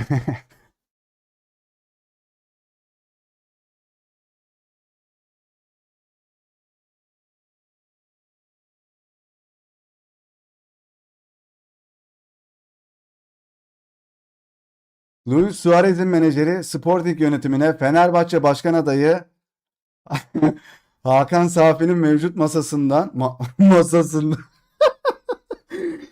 Hakan Safi'nin mevcut maaşından çok daha yüksek bir teklif yaptığını söyledi. Hakan Safi'nin teklifi Suarez'i çok etkiledi. Abola. İnanılmaz paralar sunmuş. Kulaklarım kanadı, kanım dondu. Özür diliyorum. Dondum Salih. Abim komik olmaya çalıştı. Yok. Sevgili dostum. Kulağım kanıyor. Masasın Doğuş yine yanlış okumaya devam ediyorum. Doğuş da bana çok şey yapıyor. Doğuş videoları editlerken ben çoğu yerde hata yapıyorum. Sürekli tekrarlıyorum videolar. Arkadaşlar videolar 20 dakika çekiyorum. 10 dakikaya falan düşüyor. 9 dakikaya. Yani 11 dakikası hatalı falan. Hani böyle en iyi kelimeyi söylemeye bulmaya falan çalışıyorum. Ya 11 dakika kesmesi arkadaşlar. Kesiliyor 11 dakika oradan. Ama o aralardan kesiliyor. Çok zor bir iş gerçekten. 30 yaşında adam 60 milyon euro mu verecek? Bu iş için doğmuş. O değil de Selçukspor nasıl oldu yakalamasına rağmen yayınları devam ediyor ki. Abi bir sürü şeydir onlar. Firmadır ya. İngilizce çek kolaylaşır. Hediye fikirleri. Özledim seni. Barsi. Kırmızı şeytanlar. Barça mı? Barsi ne ya? Doğamamış. Bu görev için, bu iş için doğamamış.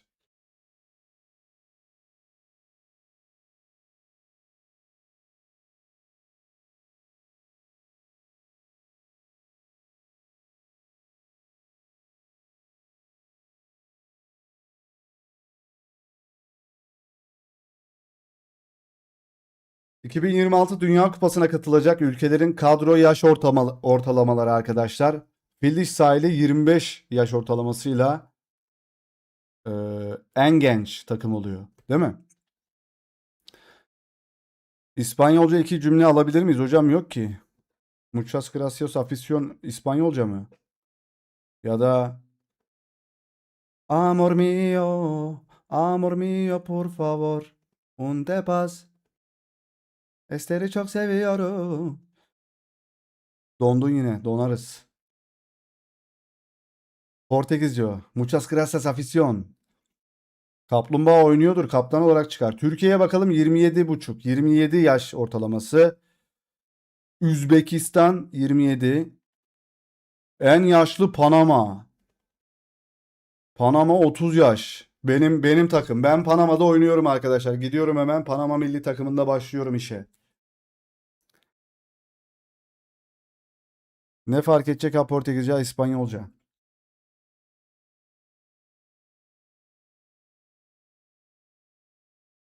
Görüntü geç geliyor. Juan Garcia Dünya Kupası hazırlık maçında İspanya'nın ilk dostluk maçında ilk 11'de.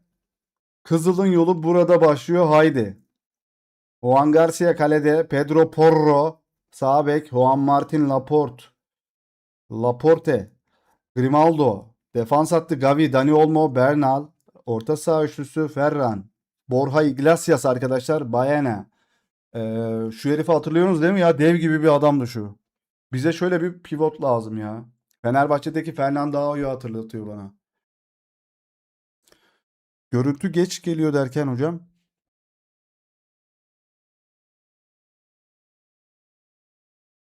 Eski Dünya Kupası sistemi olsaydı Türkiye gider miydi? Haiti'de falan ilk 11 oynarsın bence. Olabilir, olur ya. Olmaz oğlum, ben Türk'üm ya, oynayamam.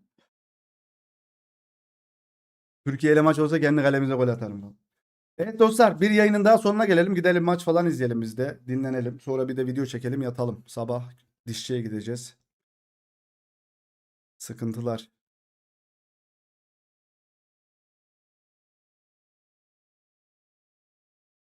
Şu an düzeldi.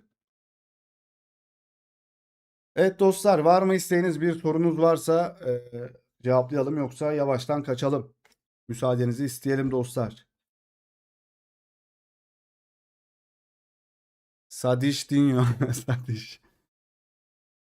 Zaten yeni sistemde Avrupa'ya fırsat tanınmadı. Mesela İtalya gidemedi. İşte Haiti'ye falan yer açıldı. Yarın yayın var mı? Bilmiyorum. Ya bu Fenerbahçe ne yapıyor abi?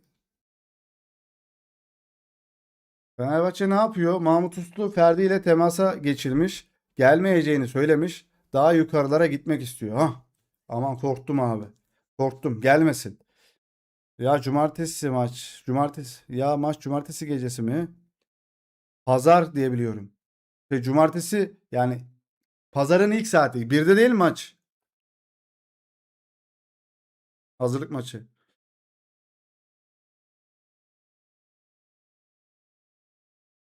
Ferdi akıllı çıktı. Can Uzun gibi değil. Ya Can Uzun'un da oynadığı takımda tırt, ama o da gelmesin. Ben gelirse dedim yani, haberini falan yapmam, takip etmem.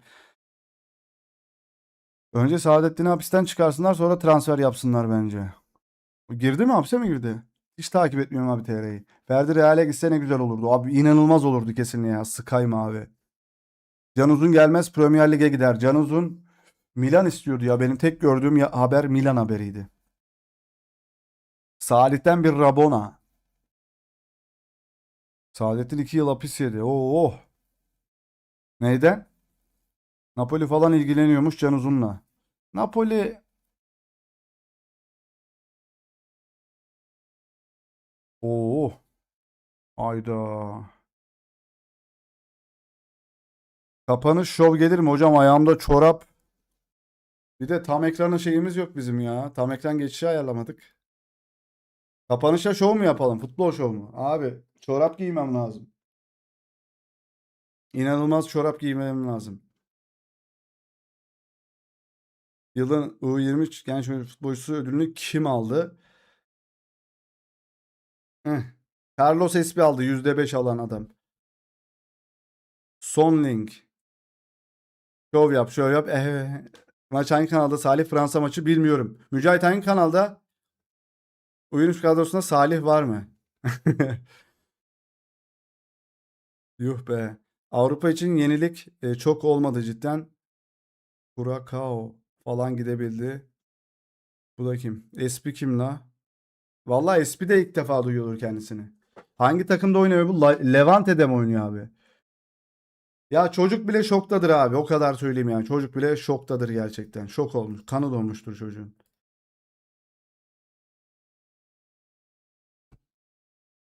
Esport'ta mı? Aa, Esport benim bitti mi? Yok, bitmedi. Geliyorum o zaman.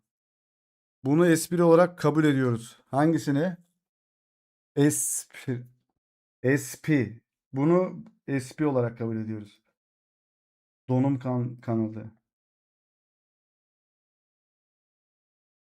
Valverde'nin berberi Valverde'nin yarasının ilk görüntülerini sızdırıyor. Ulan patlak baş.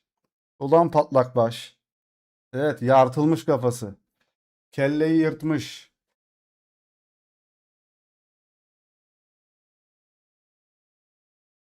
Valverde dayak izi. Dijital ayak izi. Harry Potter Valverde. Voldemort Chouameni. Bayağı belli masaya çarpmış. Evet, sağlam bir masaya çarpmış. Arkadaşlar futbol şovu istiyorsanız şöyle bir herkes +1 yazsın, yoksa yapmayacağım. Gidip direkt yatacağım ya. Komani hatırası. Chouameni yarmış kelleyi. İstemiyorsanız gideceğim. Şov yap abi. +11. Şov gelsin artık. Isırık izi gibi duruyor. Hayda. +10 o zaman geliyor. Şov geliyor baba. Diş çekecek biri yok mu daha? Diş çekecek biri yok mu daha? O ne demek ya? Maç başlıyor. Maç başlasın. Dur bizim şov başlıyor. Ben çorap giyip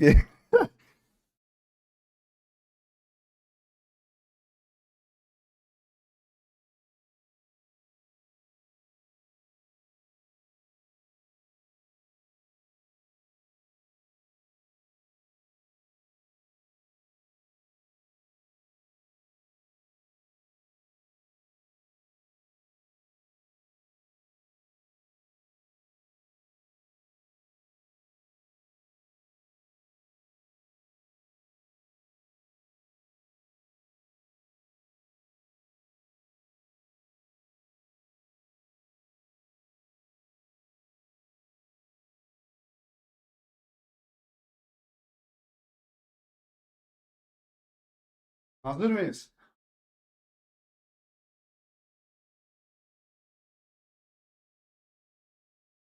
Ama gözükecek mi ya? Gözükür mü acaba? La herkes gitti ya. Burada olanlarla yapalım hadi. Geliyor bu çete gelsin abi. Görünüyor mu? Lan gözükmüyor ki.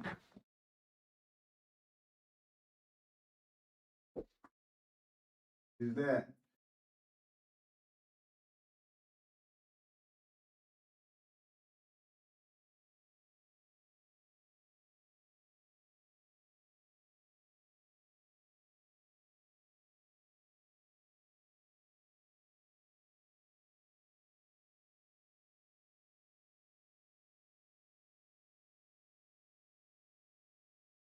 Yeterli bence.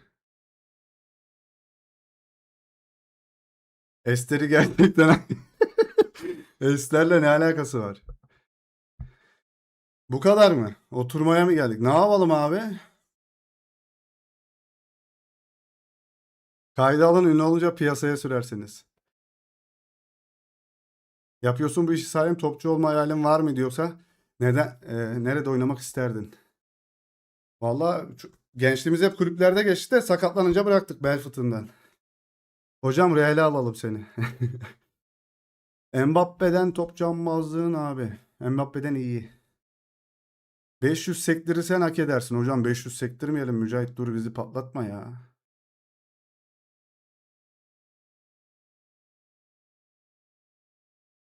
Kadim futbol. Kadim olmayan futbol. Kadim olmayan futbolum ben arkadaşlar.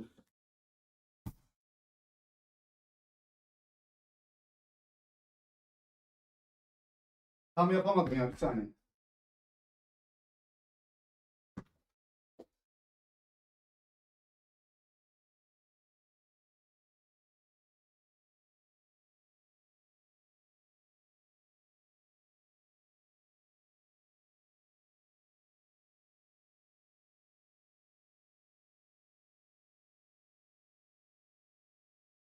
O öyle ya. Yeterli. Yaşlıyım ben. Fıtık atma garantili yayın.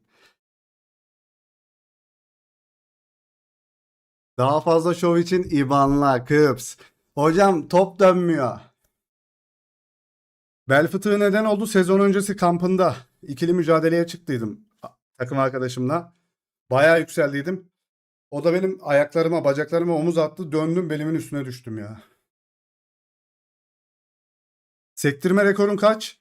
Geçen sene TikTok yayınında açtım sektirme rekorunu. 1250 miydi Mücahit? 1250 sektirme rekoru. Yani Sebayos yerine seni istiyormuş Real. Salih Dion 2 boşuna değil aslanım Salih. Koşsa Barcelona'da oynarsın. Pozisyon nereydi? Ya ben hep yanlış pozisyonda oynadım bence. Benim tekniğim iyiydi ama hız yoktu bende. Ben sol kanat forvet ya da 10 numara pozisyonda oynamayı seviyordum. Aslında ben tam bir 6 numaraymışım. Bence ben 6 numaraymışım. Bunu antrenör olduktan sonra anladım. Fiziki yapımdan dolayı. Abi şu boyda adam, bu yavaş hızlı adam kanat olamaz ya. Türkler düz hesabı sever, o yüzden durmuştur. Kim durdu? Dünya Kupası'na bomba gibi giriyoruz. Koy Real'e oynasın. Valla Dünya Kupası'na totemler yaparız ya. Casemiro gibi yapsaydın abi olmuştun. Casemiro gibi derken o ne yaptı?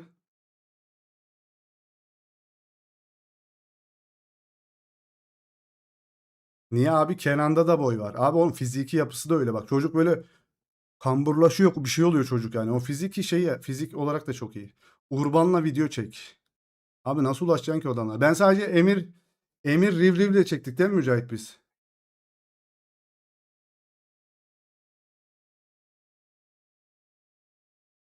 Hem Kıbrıs yakın.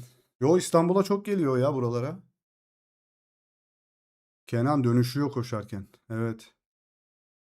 Evet, evet, kanatta ciğer lazım ya, olmaz.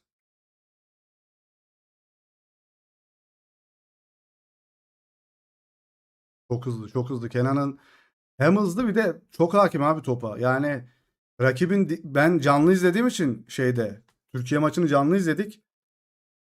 Arda da farklı ama Kenan çok farklı gözüküyor dışarıdan, bilmiyorum. Ben dışarıdan Kenan'ı çok farklı gördüm yani. Korkusuz rakibin üstüne giden tek oyuncuydu yani. Korkusuz bir şekilde oyuncunun rakibin üstüne topu alıp üstüne koşuyor abi adamların. Stoper de olurmuş senden sanki. Yok ya. Kafa topu boy var ama kafa topu iyi değildi benim.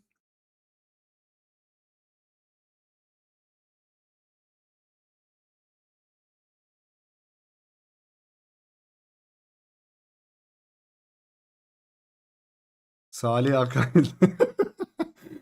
gibi mesela. Onun gibi oynardık. Bir sonraki Avrupa'da. Evet, evet. Fil dişinde Due varmış. Evet, çok saçma geliyor bana öyle. Due'nin kardeşi fil dişinde, kendisi de Fransa'da. Öyle bir sürü şey var ya. Kevin Prince Boateng vardı. O da kardeşi başka bir yerdeydi. Öteki de Almanya'da oynuyordu sanırım. Kick yayınını azalt, ciğerlerin açılır. Ciğerlik bir durum yok. Kick yayını açmıyorum ki ben zaten. Bayağıdır açmıyorum hocam ya. Pogba kardeşler, evet. Kenan yetenek olarak bambaşka bir topçu. Bence Ballon d'Or alması en muhtemel Türk.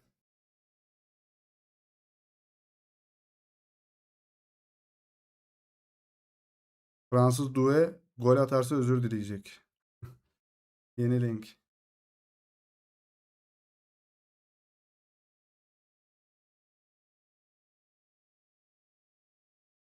Yılın kalecisi. La Liga'daki yılın kalecisi Oan Garcia seçilmiş. Barcelona'nın kalecisi seçilmiş, evet.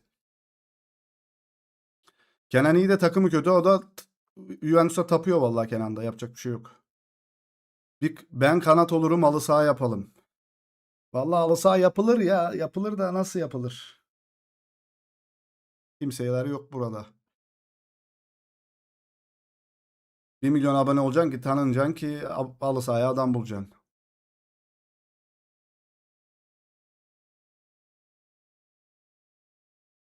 Kızların voleybol maçı var. Milli takım maçı 22.30'da mı? Evet, Zeyult hocam hoş geldin. Sonuna yetiştin yayının ya. Birazdan kaçacağız. Williams, Inaki ve Nico. Abi ikisi İspanya'da oynamıyor mu onları zaten? Salih bir gün süper chat halı saha yapmak lazım. Bir gün chat'te kanal biraz daha büyüyünce. Evet, evet, ben bir tane var Antalya'dan. 2 tane var. Süleyman gelir mesela, Antalya'dan takipçimiz. Bir tane halı saha yayınım oldu benim.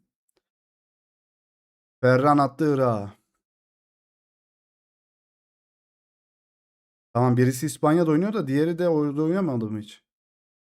Yalnız Arda çok formda geliyor. Patlama yapacak Dünya Kupası'nda. İnşallah inşallah Dani. Kadro çıkmazsa Antalya'nın Urban'ı da sen olursun. İyi yayınlar Serhat'ın, inşallah milli maçta Arda'dan goller bekliyorum. İnşallah inşallah hocam. İnşallah Arda'dan güzel goller. Kenan'dan, milli takımdan, hepsinden.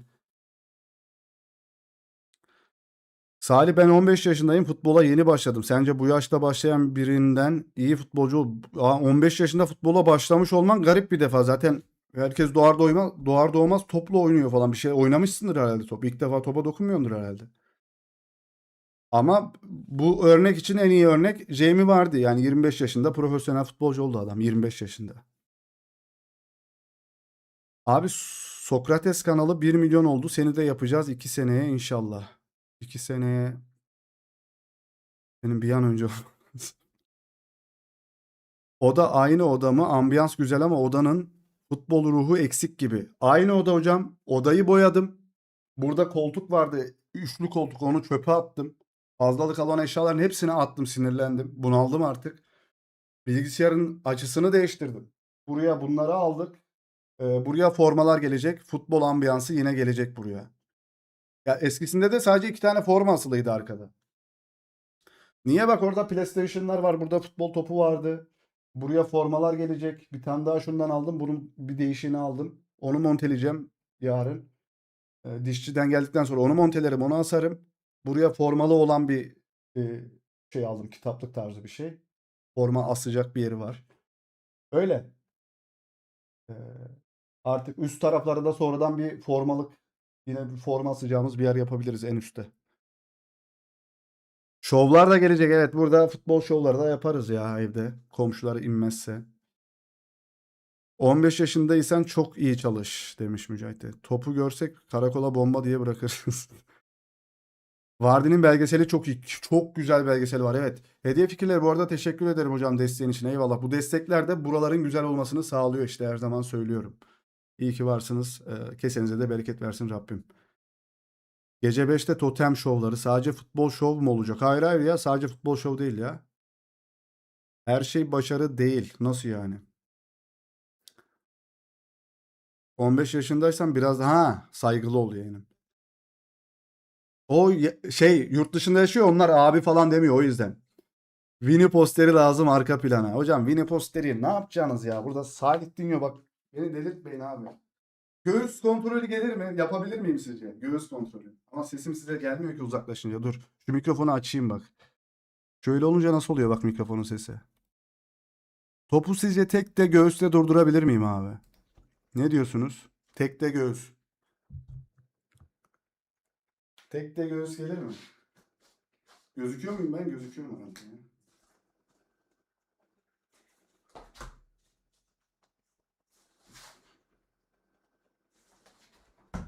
Baba tek attık ya. Tek attık baba, tek attık.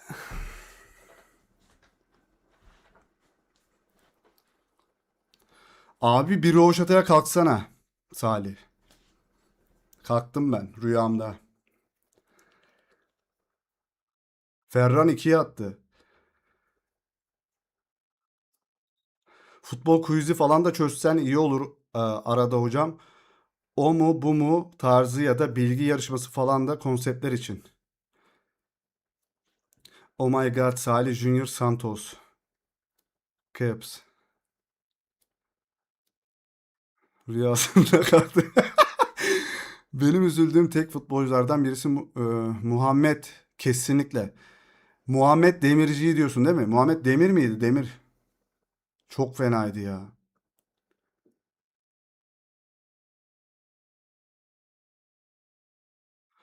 Abi harbi uvufufu çözelim. Ufufu kumemememe olsaz. O nasıl bir oyun mu? Uvufufu çözelim ya. Çok eğlenceli, kapama yayını. Emre Mor içimizdeki Ukde ve Muhammed Demir. Salih, sen de Panini albümü sticker toplama falan uğraşıyor musun? Boş işler hocam.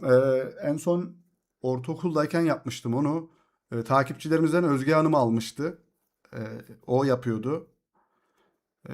Hatta bir yerde Panini için herkes buluşmuş, şey aynı kartları değişmek için mesela birbiriyle. İki seçenek geliyor abi önüne. Hangisi daha iyi seçiyorsan ufu o. Ha o mu? Uvufufu site kapandı quiz'e. Abi birlikte Fransa maçına bakak.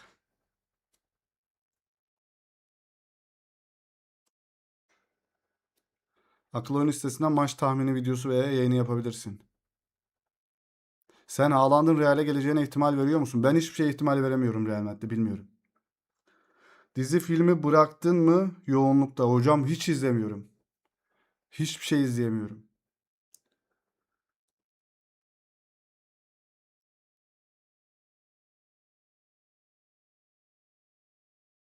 Onları shorts olarak yaparız. Şu shorts kanalına da hiç destek vermediniz. Çekmiyorum ben de. 3 gündür video atmıyorum oraya. Shorts kanalımız var orada. Oradan çok ümitliydim. Hiçbiriniz gelmiyorsunuz. Ha bak Panini, Özge Hanım da bak buradaymış. Panini topladık biz, az kaldı ama stok yok. Ya bir yerde bir ülkede buluşmuş herkes, Panini'si olanlar, işte o albümü alanlar birbiriyle takas etmek için buluşmuş ve inanılmaz kalabalıktı. Kurtuğa nasıl olmaz? Abi nasıl ne olmaz? Ha, Kurtuğa olamaz abi. Yok. İzleyecek dizi film yok ki. Hiç Türk filmi dizisi izlemem. Eşref Rüya'yı izliyordum, o bile yarıda kaldı. Hiç de sevmem normalde. Yanlışlıkla izledim. Birazcık hoşuma gitti. Sonradan da bozdu o da ya. Ama favorim yabancı dizilerde o Breaking Bad abi. Bayılırım. 3 kere bitirdim ya. Bir de C diye bir dizi var. Yabancı dizi, kesinlikle öneririm. O Aquaman'daki adam oynuyor. Aquaman mıydı neydi? C. Görmek. From izle. Sopranos. İzlenmez. Ben de diyorum izlenmez de izledik yanlışlıkla. Hafta sonu Karthouse'da takas buluşması var Panini için. Karthouse İstanbul'da falan mı?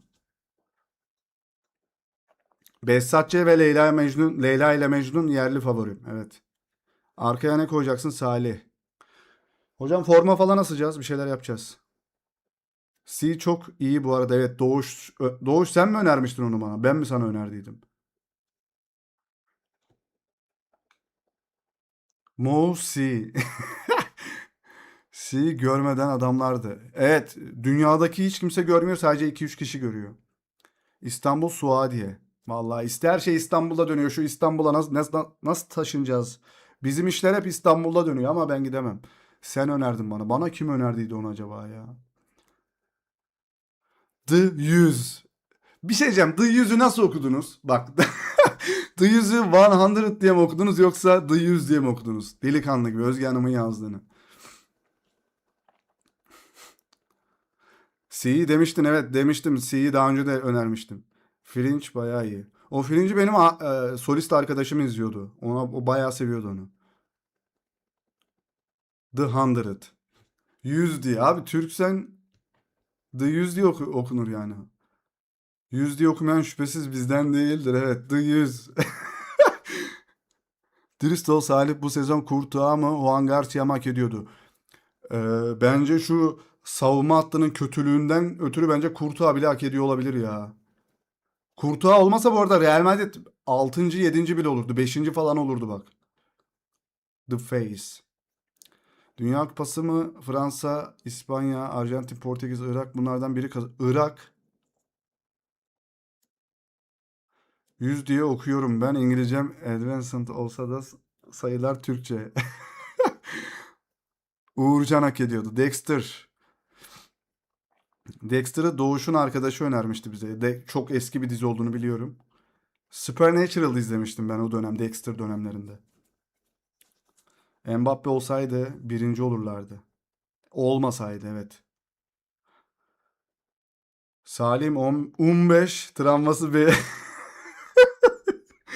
Ya hediye fikirleri hocam. Sen neden böylesin? Neden benim travmalarımı hatırlatıyorsun? Fransa Tırto.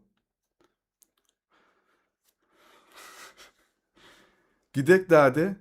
15 ne abi, anlat. Ya yanlışlıkla 15'i 15 diye okudum. Çok artık dilim damağım kurumuştu. Öyle patladık orada yani. 15. Değil mi? Öyleydi hediye fikirleri. Yayındayken olduydu. Telif dinliyorsun. O ne telifi ya? Daz'ın travması da var. Yok. Fringe'i severim. From'u izleyip de sinirlerini Frin- Fringe'i seven From'u izleyip de sinirlerini hoplatmasın. Niye doesn't?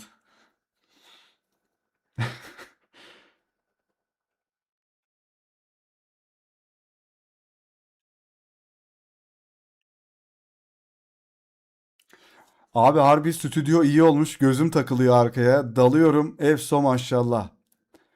İngilizce metninde okumuştun 15. Ha İngilizce okurken 15'i 15 diye okumuştum. Come on man. 15 be ya. Şanlı şivesi. Aa ben size şeyi göstermedim.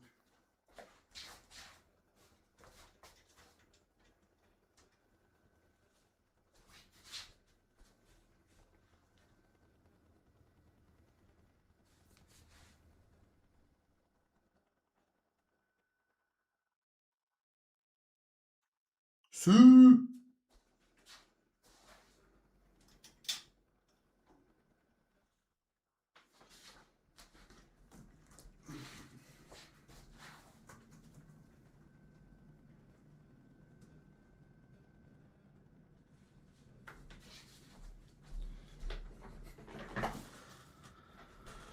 From çok cringe. Cringe'yi neden cırınca diye yazmadın? Suyu ama Messi'ciyiz. Ben Suyucuyum hocam. Suvesim geldi. Vay stokçular bunu da biriktir. Aman görmesinler. Bunu da bitirir. Yılın kalecisinin yediği gole bak. Hocam PlayStation 2'mi buldum. PlayStation 2 bak şu. Üst raftaki alttaki PC 4. PC 3'ümü maddi şeylerden imkansızlıklardan ötürü satmıştım. PlayStation 1'im de var ama nerede olduğunu bulamadım evde bir yerde. PlayStation 1'im var, Atari'm de var. Çok güzel olabilir orası. Yayıncı kolay okusun diye kıps.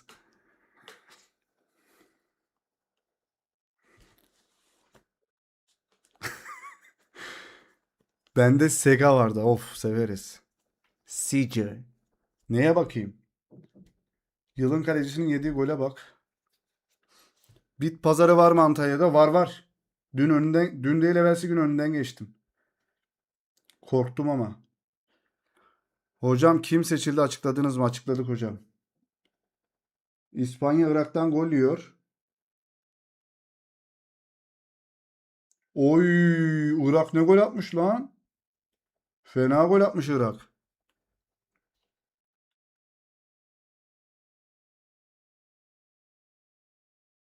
Random kit seçildi. Hocam yılın en iyi genç oyuncusu Hakkı Bulut seçilmedi tabii ki de. Şu arkadaş seçildi. Carlos Espi.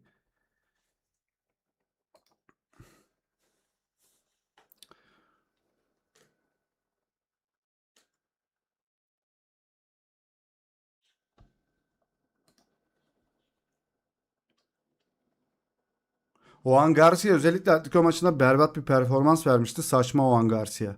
Bakkalın ortasında gözümüz Bakkalın ortasında gözümüz kanayana kadar az oynamadık Atari. Bu arada benim tüplü televizyonum vardı. Ana attım la ben onu. Tüh. Atari oynayacaktım ben onda bu odada.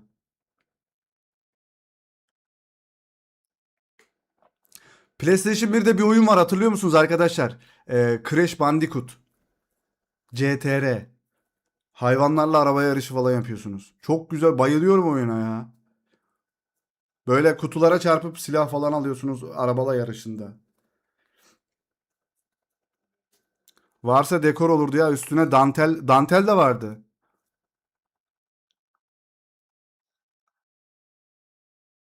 Bu maçta da sıvadı o Balon Garcia.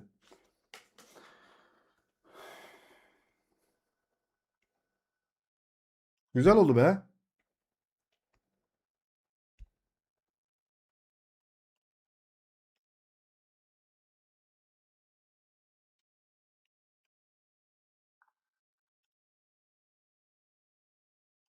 Hadi gidelim o zaman ya. Ödülü aldıktan 30 dakika sonra bu golü yemesi. Bizde Atari vardı. Tank oyunu oynardım. Bir de tank oyunu da çok güzeldi. Barcelona'da kalecileri şişirmek gibi bir şey var. İspanyolların kalecileri Valdes. Ne balondu. Evet, bu arada Victor Valdez çok balon bir kaleciydi ya. Nostalji TV al. Alayım. Para kalmadı her şeye. Al, onu al bunu al. Salih'in yayını kapatacağım deyip bizim için uzatması kıps. Hocam sizi kıramıyoruz ya. Tarihi eser atılır mı? Bizde şey var, dikiş makinesi. Ayaklı var ya, şöyle pedallı. Onu saklıyorum ben. O tek benim kurtuluşum dünyada, yaşlılığımın iyi geçebilmesi için o. Yani onu satıp hastane masrafları. Emekli edecek o beni. O dikiş makinesini saklıyorum. Daha 200 like gelmiyor, nasıl alsın? Evet, 200 like yani atmıyorlar abi. Singer, şarkıcı. Ya ahşap bir kutunun içerisinde, ahşap kutu demeyeyim de, ahşap bir karenin içerisinde bir dikiş makinesi katlanıyor falan. Bizde de var aynısı. Allah, tarihi esermiş o şu an. YouTube'dan az da olsa para geliyor. Az. Ya sizlere bir şey açık. Zaten görüyorsunuz. Biz söyleyeceğim arkadaşlar. Buradan söyleyeyim. Biz Bayern Münih maçında arkadaşlar sağlam, çok büyük bir destek aldık. Gerçekten bazı arkadaşlarımız söz verdi, Arda gol atarsa büyük bağış yapacağız diye. O gün zaten yayını izleseniz, bütün şeyi hesaplasanız 19 bin lira falan süper chat kazandık biz o gün. Arkadaşlar, ama çoğunu YouTube ve Apple kesiyor. Bize kalan ne biliyor musunuz? 5 bin lira mıydı Mücahit? 6 bin lira mıydı? 5 bin lira falan geldi bize oradan. Ha, 20 kazansan yine bir şeyler yapabilirdim buralara, ama 5 geldi mesela. Çok kötüydü yani. Üzüldük o gün. Apple %49 mu? 45 mi kesiyor? Apple değil mi Mücahit? %45 mi kesiyordu abi? Çok olduk biz de ya. Dedik hani bir ekipman alırız. Güzel bir DJI'nin işte bir vlog kamerası alırız falan dedik hani böyle. Yok. Ya şöyle yapsa anlardım, hani bize 14 verip 6 kesse anlardım, ama bize 6 verip 14'ü kendisine alması.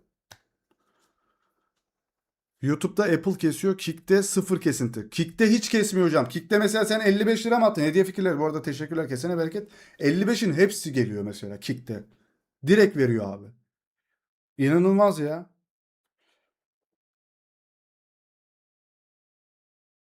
Şok olduk ya, ama o gün üzüldüydüm ama bayağı ya. Çünkü çok 5 saat yayın yaptıydım ben o gün bir de. Apple değnekçi mi, ne alaka? YouTube için Apple'dan kesiyor. Biz de bilmiyorduk mesela. Hani biz diyorduk yani bir gelir kazandık. Bir şeyler alırız. Abi bir baktık. Garip. Şirket kurup o tür alımlarını gider gösteriyor başka yayıncılar.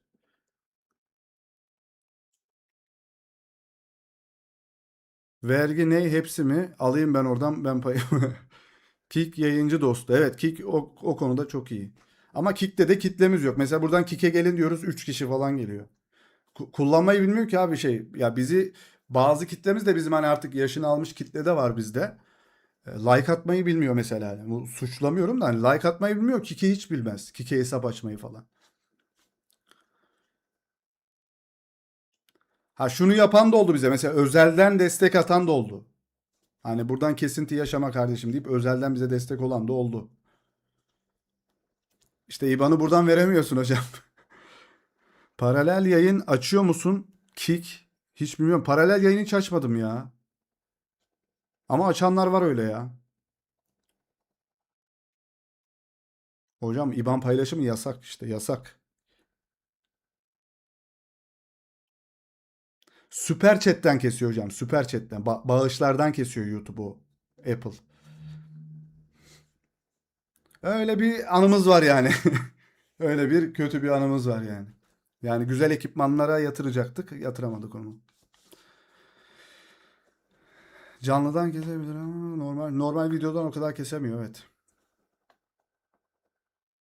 3-4 platformda aç bence. Upload iyisi. Upload'um çok iyi, 1000.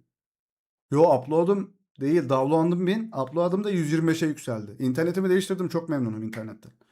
Yarım saatte yüklediğim videoyu 1 dakikada yüklüyor artık. Yani öneriyorum ki herkese öneriyorum arkadaşlar. TürkSat kablonet kullanıyorum. Reklam değildir. Ya da reklamdır anasını satayım. Ben reklamınızı yapıyorum. Ben yıllarca rezillik çektim. Kablonet Dünya Kupası'na bir de şey alsak ya sponsor. En azından dekor paralarını gönderin. Şuraya bir top mop alalım ya. Top bile 5-6 bin lira. Bak şuraya top alalım bir tane. Türknat. Türknat. Türksat. Ya bizim binada varmış. Bizim binada 38 yıllık apartman.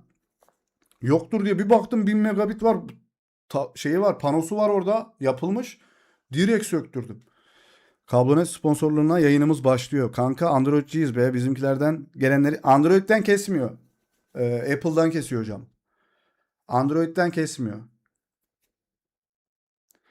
Mis gibi işte sen bunu düşün. Bas paralelde oralardaki kanallar büyüsün. Platformlar da birbirini boostlar.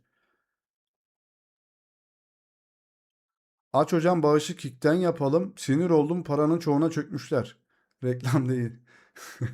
Vallahi hocam ama evet çöküyorlar ya maalesef. Apple özellikle Apple ya bir Apple diyor ki %50 kesiyor herhalde %45. Kardeşim diyor ben senin sana ortağım diyor. Yani yanıma oturuyor benim Apple. Yarısı senin yarısı benim kardeşim diyor. Sonra bunu bir de Türkiye vergisi var bir de Amerika'da YouTube vergisi var ayrı. Vallahi bir top 5.000 lira. Forma 8.000 lira. Ortaklar çok masada. Aynen öyle. Ortaklar çok olduğu için mesela Mücahit'e bile destek atamadık arkadaşlar. O yüzden Mücahit mesela başka işler yapıyor şu an. Ya ben hala başka işlerde. Ben bu arada Perşembe günlerine sahne aldım. Sahneye de gideceğim. Çünkü çok para harcadık odalara modalara. Ya sizde şu an dertleştiğim için anlatıyorum arkadaşlar. Perşembe gününe sahne aldım. Perşembe günü yayın olmayabilir büyük ihtimal. Olmaz. Akşam oluyor sahne çünkü. Perşembe gününe işte hafta içi de bireysel dersler oluyor. Hafta sonu 3 saatlik antrenmanlar oluyor. Oraya gidiyoruz. Bir de YouTube yapıyoruz. Koşturuyoruz işte. Her şey güzel olsun diye uğraşıyoruz. İnşallah olur. Kick'ten atalım bağışı mantıklı. Evet Özge Hanım oradan direkt geliyor ya. İspanya antrenman forması demiştin. Evet. İspanya'nın antrenman forması var çok güzeldi ya. Ondan da alasım geldi de. Bakacağız diğer ay belki. Abi iyi sonunda borçlanmamışsın. Hocam ben ömrüm boyunca hani Allah düşürmesin hiç borçlanmalıktan nefret ederim. Param yoksa yemem. Ve bir şeyleri de ben mallık mıdır artık bilmiyorum. Ben peşin alıyorum arkadaşlar. Peşin. Param varsa alıyorum hiç uğraşmıyorum. Param yoksa da almıyorum abi. Yok. Zeyux hocam teşekkürler. Mesela Apple'dan gönderdiysen 2,5'u Apple'a gitti. Teşekkürler hocam. Kesene bereket. Eyvallah. Eyvallah eyvallah. Sağ olsun. Bir de konfeti patlatalım.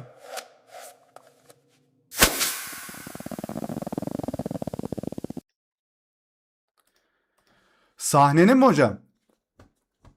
Hey abim günlük 5K'dan aşağı değildir inşallah. Bu bu defa Windows'tan. İşte mesela mantıklı hocam. Eyvallah. Sağ olasın desteğin için. Eyvallah hocam. Vallahi sağ olasın.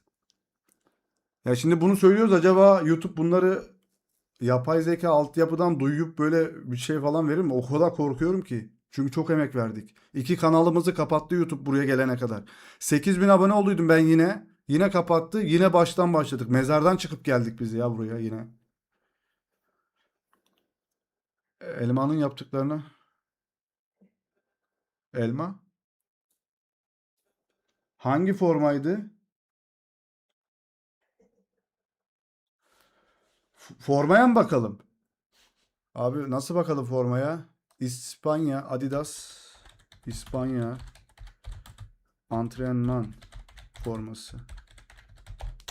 Çok güzeldi ya. İspanya bir de giydir hani İspanya'dan haberler yapıyoruz ya mesela. Aa İspanyol mu falan diyebilirler hani. İspanyol birisi Arda'yı konuşuyor gibi. Ama İspanyolca konuşmuyoruz ki. Şunun şu. Dur şuradan atacağım buraya şimdi. Ben yapamadım ya bir saniye.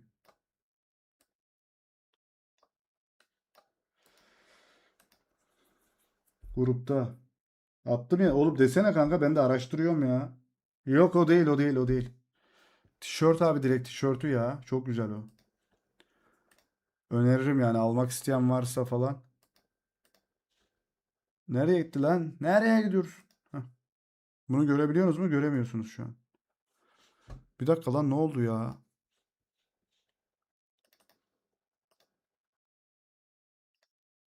Heh. Çok güzel şu ya. Ya gerçekte dokunsanız kumaşını var ya gerçekten kaliteli bir şey yani.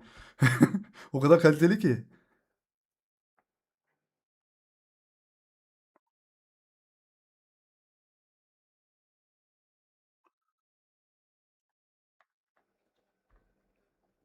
Bilmiyorum bana güzel geldi ya bilmiyorum siz selam abi.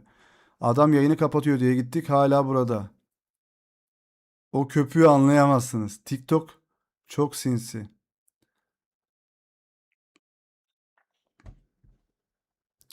0,80 vergi kestiğini yazıyor. Şey mi? Windows mu hocam? İspanya Irak 1-1. Hocam vallahi kapatamadık yayını. Sohbet güzel oldu burada. Konuştuk, dertleştik falan biraz. Ben neye bak gruptan şeye mi bakacaktım Mücahit? Komik haber atmışsın dedin. Ee, ben ne bileyim abi ben bana sor. Bu çok güzel bu arada. Ben severim bunu. Bak bu nostalji. Bak şu nostalji şey bak şu. Ben nostaljiye bayılırım. Bende bunun var bir tane şey ya. Ama pazardan tabii. Irak yeniyormuş bir de. Ama bugün ne kadar yakışıklı.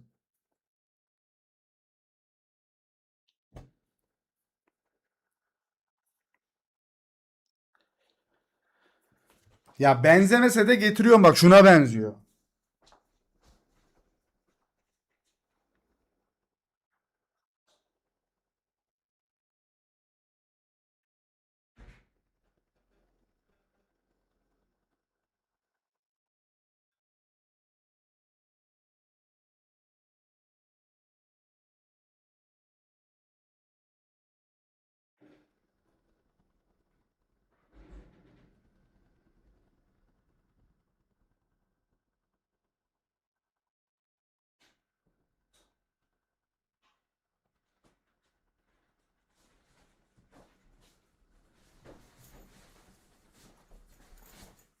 Ya diğerini bulamadım. Diğeri daha çok nostalji de bu da biraz benziyor ya.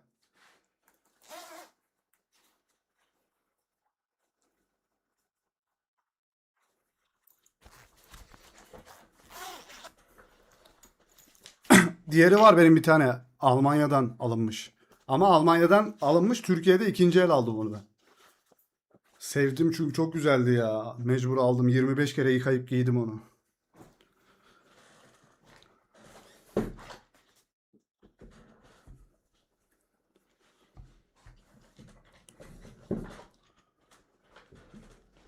Yamalı görünce soğuman lazımdı. Yamala hiç bakmadım bile ya. I, U, U, U23'ü şey aldı hocam. U23. Carlos SP aldı.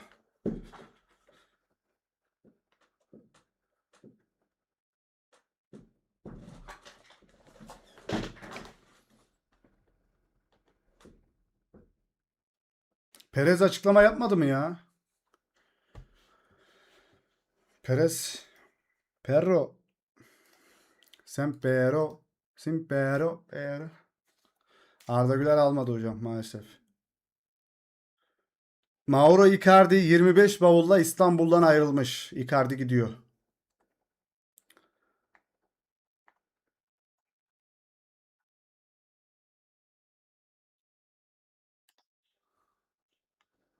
Göremediğini biliyorum ya. Şey Twitter'dan açtım ne çıkar çıkmaz diye. Kimse Carlos Espin'i tanımıyor. Kimse tanımıyor bence de. Evet gidelim ya. Arkadaşlar kapatayım azıcık ben de dinleneyim. Video çekeceğim ve sabah dişçiye gideceğim. Teşekkürler buraya kadar izleyenler. İyi ki varsınız.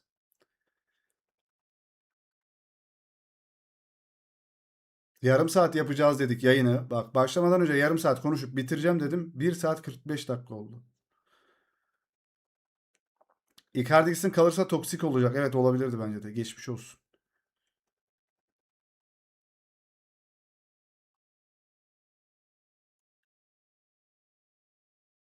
Abi olsun ya akıyor. Evet evet konuştuk güzel oldu da. Koltuk da gidiyor.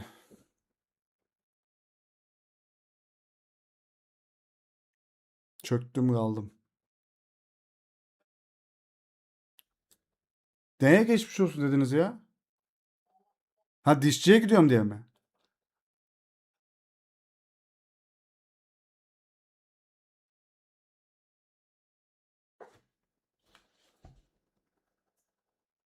Hiç de sevmem. Panik atağım tutuyor dişçi de ya. Ya onun bir çözümü yok mu arkadaşlar? İğneyi sıkıyor, o sıvı boğazıma kaçtı ama ben yutkunamıyorum arkadaşlar. Kanal tedavisi, evet. Fransa Esport'taymış herhalde Berat Bey. O boğazıma kaçtı ama yutkunamıyorum ve duramıyorum ya. Sonra çıkıyorum dişçiden. Salih yine gid- gidemeye yazdı. Abi önceden bir tuple iç git. Tuple kim ya? U23 kime vermişler? Bu soruyu sorup gidiyor ya herkes. Hocam Carlos Espie. Duble. Hocam patlarız ya. Büyük ihtimalle yine tedavi olamayacağım da gidiyoruz işte. O kim abi? Vallahi biz de bilmiyoruz kim. Ona verdiler. Çok garip. 200 like. 200 like gelmez hocam ya, zor. Hadi de gidelim. Ya abi senin gibi koltuğun ya. Dişçi koltuğu görmedim. Korkunç. Hiç gitmediniz mi dişçiye?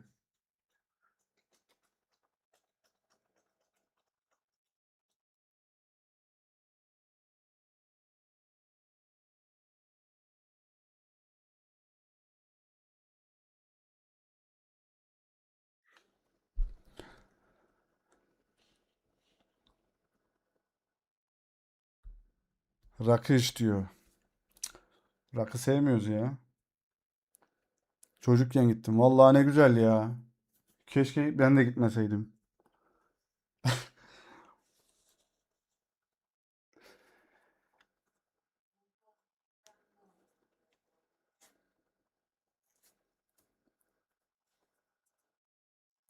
Artık dünyanın en iyi takımı Fransa, İspanya değil. Fransa da kötü diyor. Her gün minimum 2 kere dişini fırçaladın mı abi bu yaşına kadar? Her gün 2 kez fırçalamadı mı? Bir yani bizim. Gün içinde 2 kez çok nadirdir ya.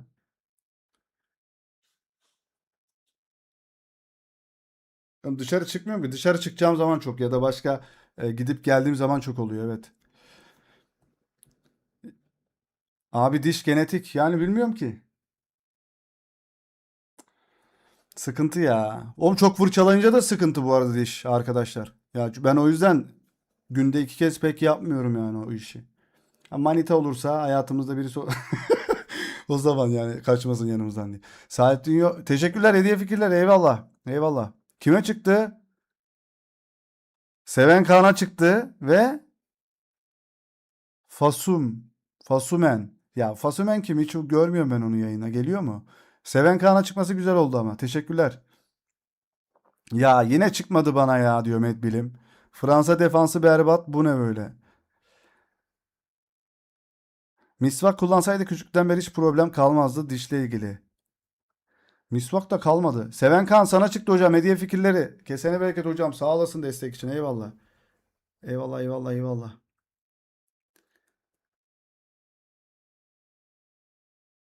Buna şey bulamadım ya. Hadi bir Arda Güler patlasın ya. Arda Güler! Mais non! Il est Misvak diş ipi gibi diş arasına giriyor. Çünkü fırçalamaktan çok daha önemli diş arası temizliği. Ee, Bir de diş minelerine zarar veriyor çok fırçalamak işte ya. Hediye üyelik için teşekkürler. Kesene bereket. Kesene bereket hediye fikirleri, eyvallah.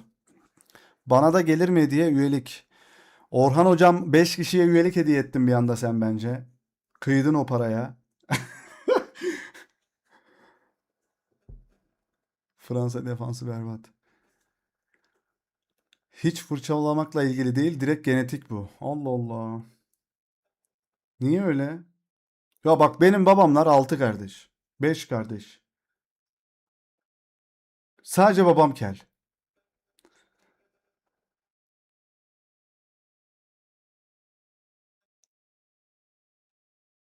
Neden bıraktın beni saçlarım? Neden?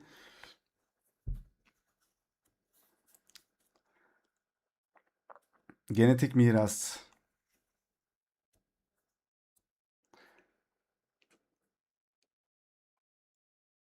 Dilini diş arkasına yoklayınca çizgiler hissetmiyorsanız sıkıntı, diş ipi şart, taş içinde. Ha tabii o dümdüz olursa sıkıntı tabii. Şerki attı 1-0. Ne güzel siz izliyorsunuz ben sizi dinliyorum. Ama ben maç izlemeye bile vakit yok ki. Ben video yapıp editleyip yükleyip yatmam lazım. Sabahta paylaşırız herhalde videoyu.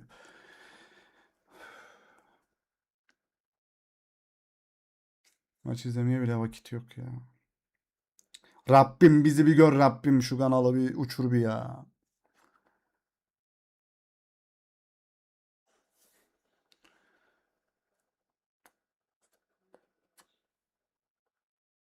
Bana üçüncü monitör lazım. Ben bir tane de maç monitörü lazım bana. Senin de saçların öne gitmiş Salih. Eyvallah hocam. Hediye fikirleri. Görüşürüz hocam. İyi bak kendine. Konuşuruz yine. Yayınlar olur. Yine gelirsin hocam. Bekliyoruz. Türkiye maçlarında herkesi bekliyorum bu arada. Bildirim zilini açalım arkadaşlar. Bildirim zili çok önemli. Sonra bildirim gelmiyor demeyin bana. Ben de gideyim arkadaşlar o zaman. Karnım da acıktı bir şeyler atıştırayım. TV ne oldu? TV daha almadım bu tarafa. Yani TV'de olsa bile Esport'ta maç. Nasıl izleyeceğim ki mesela?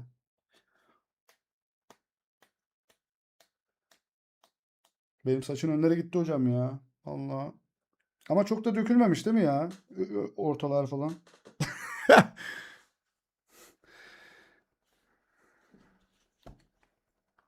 Abi sen kaliteli içerik yapıyorsun cidden. YouTube yavaş ama istikrarı büyüyen kanalları büyütüyor. Hiç vazgeçme ister 3 yıl ister 5 yıl olsun. Bir anda patlarsın belli olmaz. Disipline devam. Medvedim teşekkürler. Böyle motivasyon konuşmalarına ihtiyacımız var hocam. Ekran olarak kullan TV'yi. Salih FIFA sıralamasına bak güncel. Salih 10 dakikaya az kaldı ha gayret. 10 dakika sonra şey mi? 2 saat mi? Vallahi Times hocam yani uzadı. Salih FIFA sıralamasına bak. Ne oldu hocam? Ciao Bella. Sabah erkenden kalkacağız, izleyip öyle gideceğiz işe. Yok 10K abone ha. Evet az kaldı. 10.000 aboneye az kaldı da 10.000 abone çok beklediğimden yavaş oldu ya biraz. Neyse o sağlık olsun. 10K abone olana kadar kapatma. Yani 2 ay sonra falan mı? Bitecek yayın. Bak odanın koku şeyleri var ya bak gözlerimi kıpkırmızı yaptı. Odada hala boya kokusu şeyi var. Gözlerimi de yakıyor herhalde. Baksana gözlerim kıpkırmızı. Ne haber? Göz göze geldik bu arada. Binlerce kişinin olduğu yayınları göreceğiz burada. Sonra bizim yazdıklarımızı okur musun bilmiyorum. Göremeyebilirim çünkü chat akıyor. Ben şey maçında bunu gördüm. Ee, Bayern Münih maçında ve birkaç tane maçta gördüm. 2000 anlık izleyen kişi vardı bizi. Ya chat şey su gibi akıyordu böyle. Hiçbir şey görükmüyor. Sadece böyle bir renkler gözüküyordu sadece.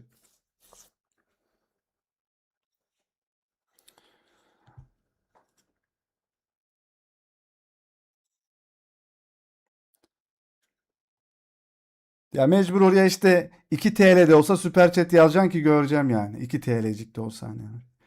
O biraz büyük oluyor ya süper chat'in mesajı. Ya bakıyorum küçük kanallar bile var ya süper chat dışında hiçbir şey okumuyorlar biliyor musunuz? Bak küçük kanallar bile sadece süper chat dışında bir şey okumuyor adamlar. Ben her şeyi okuyorum ya. Okumaya çalışıyorum daha doğrusu.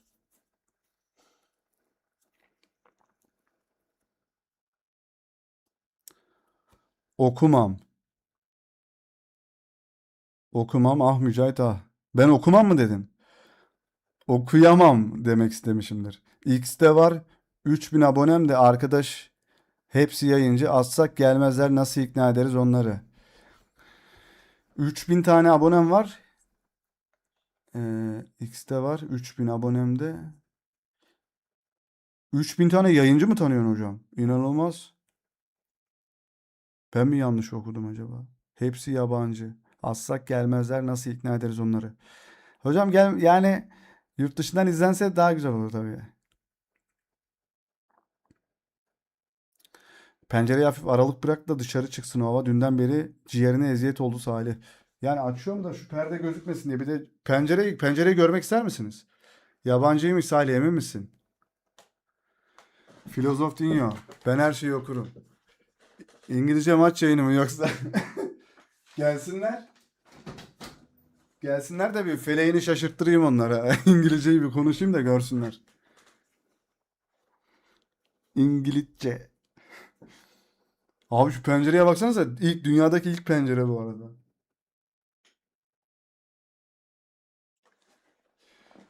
İlk buluşu bizim apartmanda olmuş bu pencerenin buluşu. Yabancı hepsi çağır hocam, çağır. Yurt dışından izlemek güzel olur. Amerika'dan izlenince 4 kat ödeme. Evet. Bu arada mesela siz şöyle diyeyim. Siz mesela benim videomda bir reklam gördünüz ya. 1 TL kazanıyorum. Oradan mesela 8 TL bir reklama. Mesela sallıyorum ya fiyatını. Hani video aralarında yayın aralarında reklam çıkıyor ya. Mesela kuruş kazandırıyorsa orada TL kazandırıyor gibi. Yani oradan düşün bir 100 bin izlendiğini falan, inanılmaz. Yo.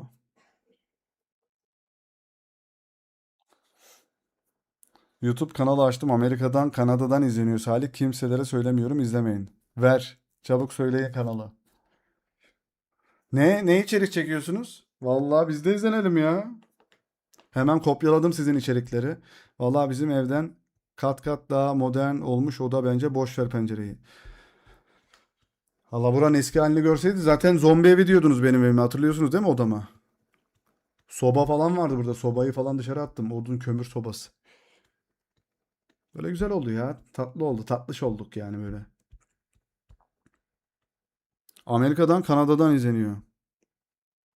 Hayır, izlemeyin, Türkiye'yi önermesin. Bana onu özelden bir atsanıza. Ben bakayım ona. O da Şampiyonlar Ligi seviyesine çıkmış. Eyvallah. Daha da güzel yapacağız inşallah. İmkanlar el verirse ya. Ama annemin yorumu eve. Annemin annemin odaya şeyini biliyor musunuz yorumu? Kömürlüğe dönmüş evin içi. Boya rengi biraz kapalı ya. Kömürlüğe döndürmüşsün evi. X reklamı yapabiliyor muyum? Yapın hocam. Yani zaten biz bizeyiz.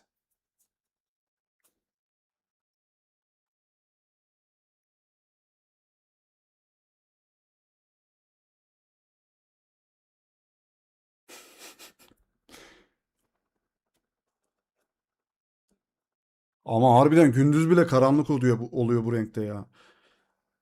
Salih, halen yayında mısın vay canına? Valla sardı sohbet, bilmiyorum, gidesim de gelmedi. Gidiyorum ben ya. Herkes şaşırıyor kalıyor falan diye. Gidelim. Biraz özleyin de. Özleyemezsiniz ki her gün video atıyorum. Star Wars ışın kılıcı gibi olan LED aydınlamaları nereden aldın Salih'im? Gitmen kuzum, o forma nereden? Bu forma pazardan. Bildiğin plastik kokuyor yani. Pazar formalar hep böyle kokuyor ya.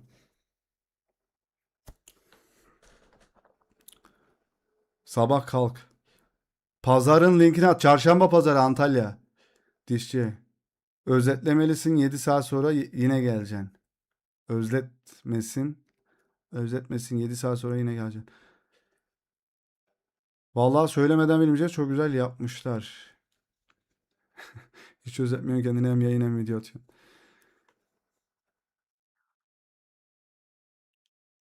Ha, bunları nereden aldın? Bunları nereden aldık ya? Hediye gönderdiler onu. Attım sana, bakarsın, Mücahit'e gösterme. Tamam. Mücahit'e yok kanal.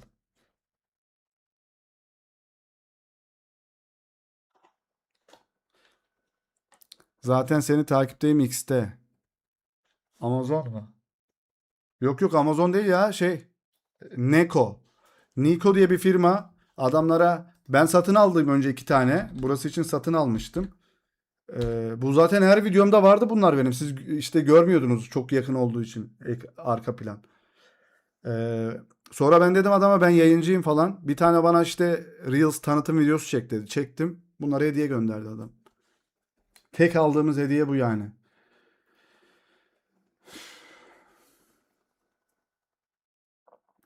Marka kanal, teşekkürler. Evet, bir şeyler yapmaya çalıştık. Daha da güzel olacak arka plan inşallah. Yorumlardaki Türk düşmanı Halil 117 yaşındaymış.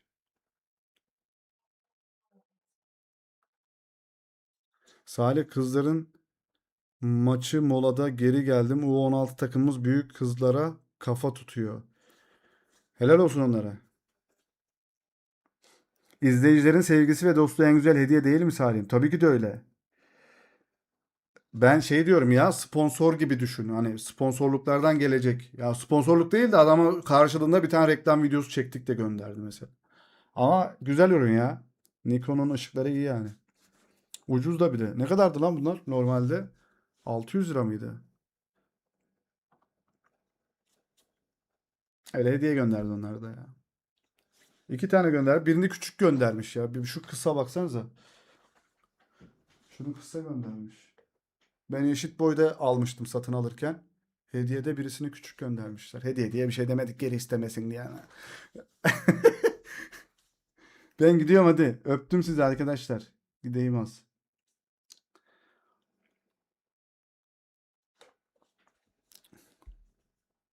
Trend yoldan baktım 750 diyor.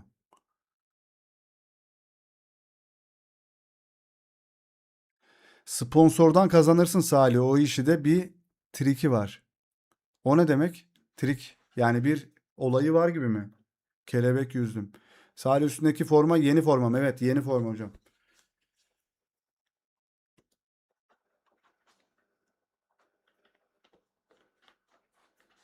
Hilesi de işte nasıl yapacağız onu? Söyle. Özge Hanım, öğret bana, en kötüsünü öğret. Sponsorluk almamız lazım arkadaşlar, yoksa böyle zor olacak. Çok sıkıntı olacak.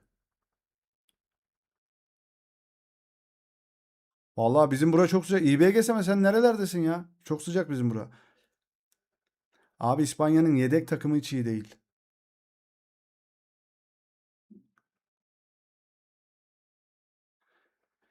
Sen güzelsin. Forma senin kadar güzel olsaydı keşke. Güzel ya, olsun. Abi sınav haftası malum ha. Kötü çocuk taktı şapkasını.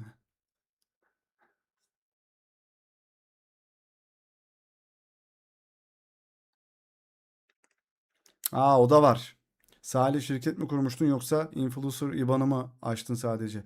Ya bu arada influencer IBAN'ı açabiliyor muyuz? Açabiliyoruz değil mi onu ya?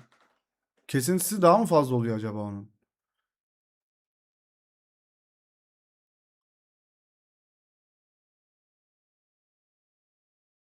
Benim bu arada ya öyle bir IBAN'ı açmam lazım ya da şirket kurmak lazım ya.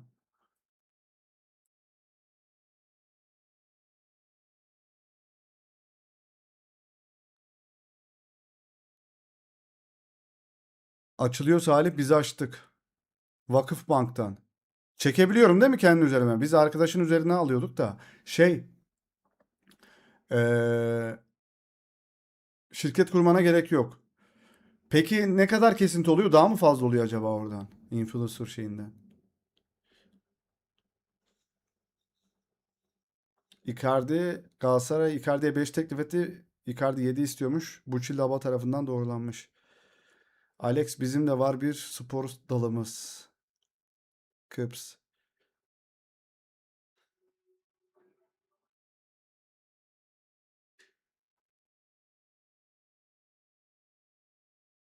Az diye biliyorum.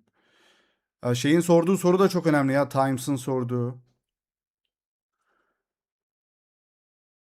Evet, sponsorluk olayı şirket olması lazım. Nasıl olacak bilmiyorum ya. Of. Ya şu YouTube'a güvenebilsem açacağım şey şirket olayını da. Güvenemiyorsun ki.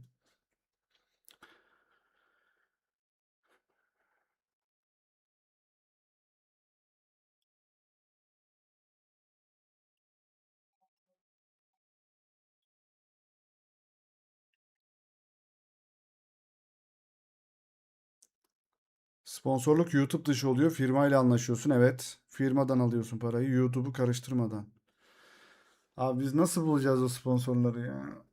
Nasıl yazacağız? Onu yapmak lazım. Abi demin kapatıyordun. Özür diliyorum. Kapatamadık. Özge Hanım onu bilir bir şey bulursanız onun bir nasıl başvurulur, nasıl şey yapılır sponsorluk için varsa öyle bir bilginiz bize de söyleyin ya. Anladım vallahi sıkıntı ya bu işler. Evet sıkıntı gerçekten. Her şey sıkıntı. Neyse hayırlısı olsun ya. Evet ben gidiyorum arkadaşlar. Kendinize iyi bakın.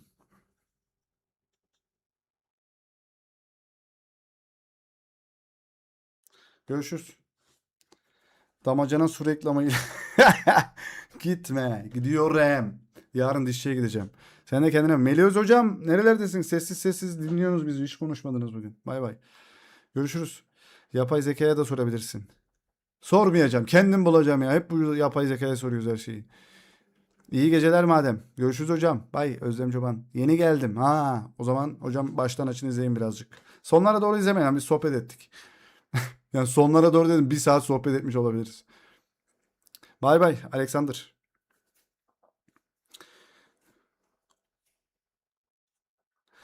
Orhan Bey takma kafana Salih'im hallolur her şey. Kendine çok bak. Teşekkürler hocam sağ olun. Ben geri izlerim.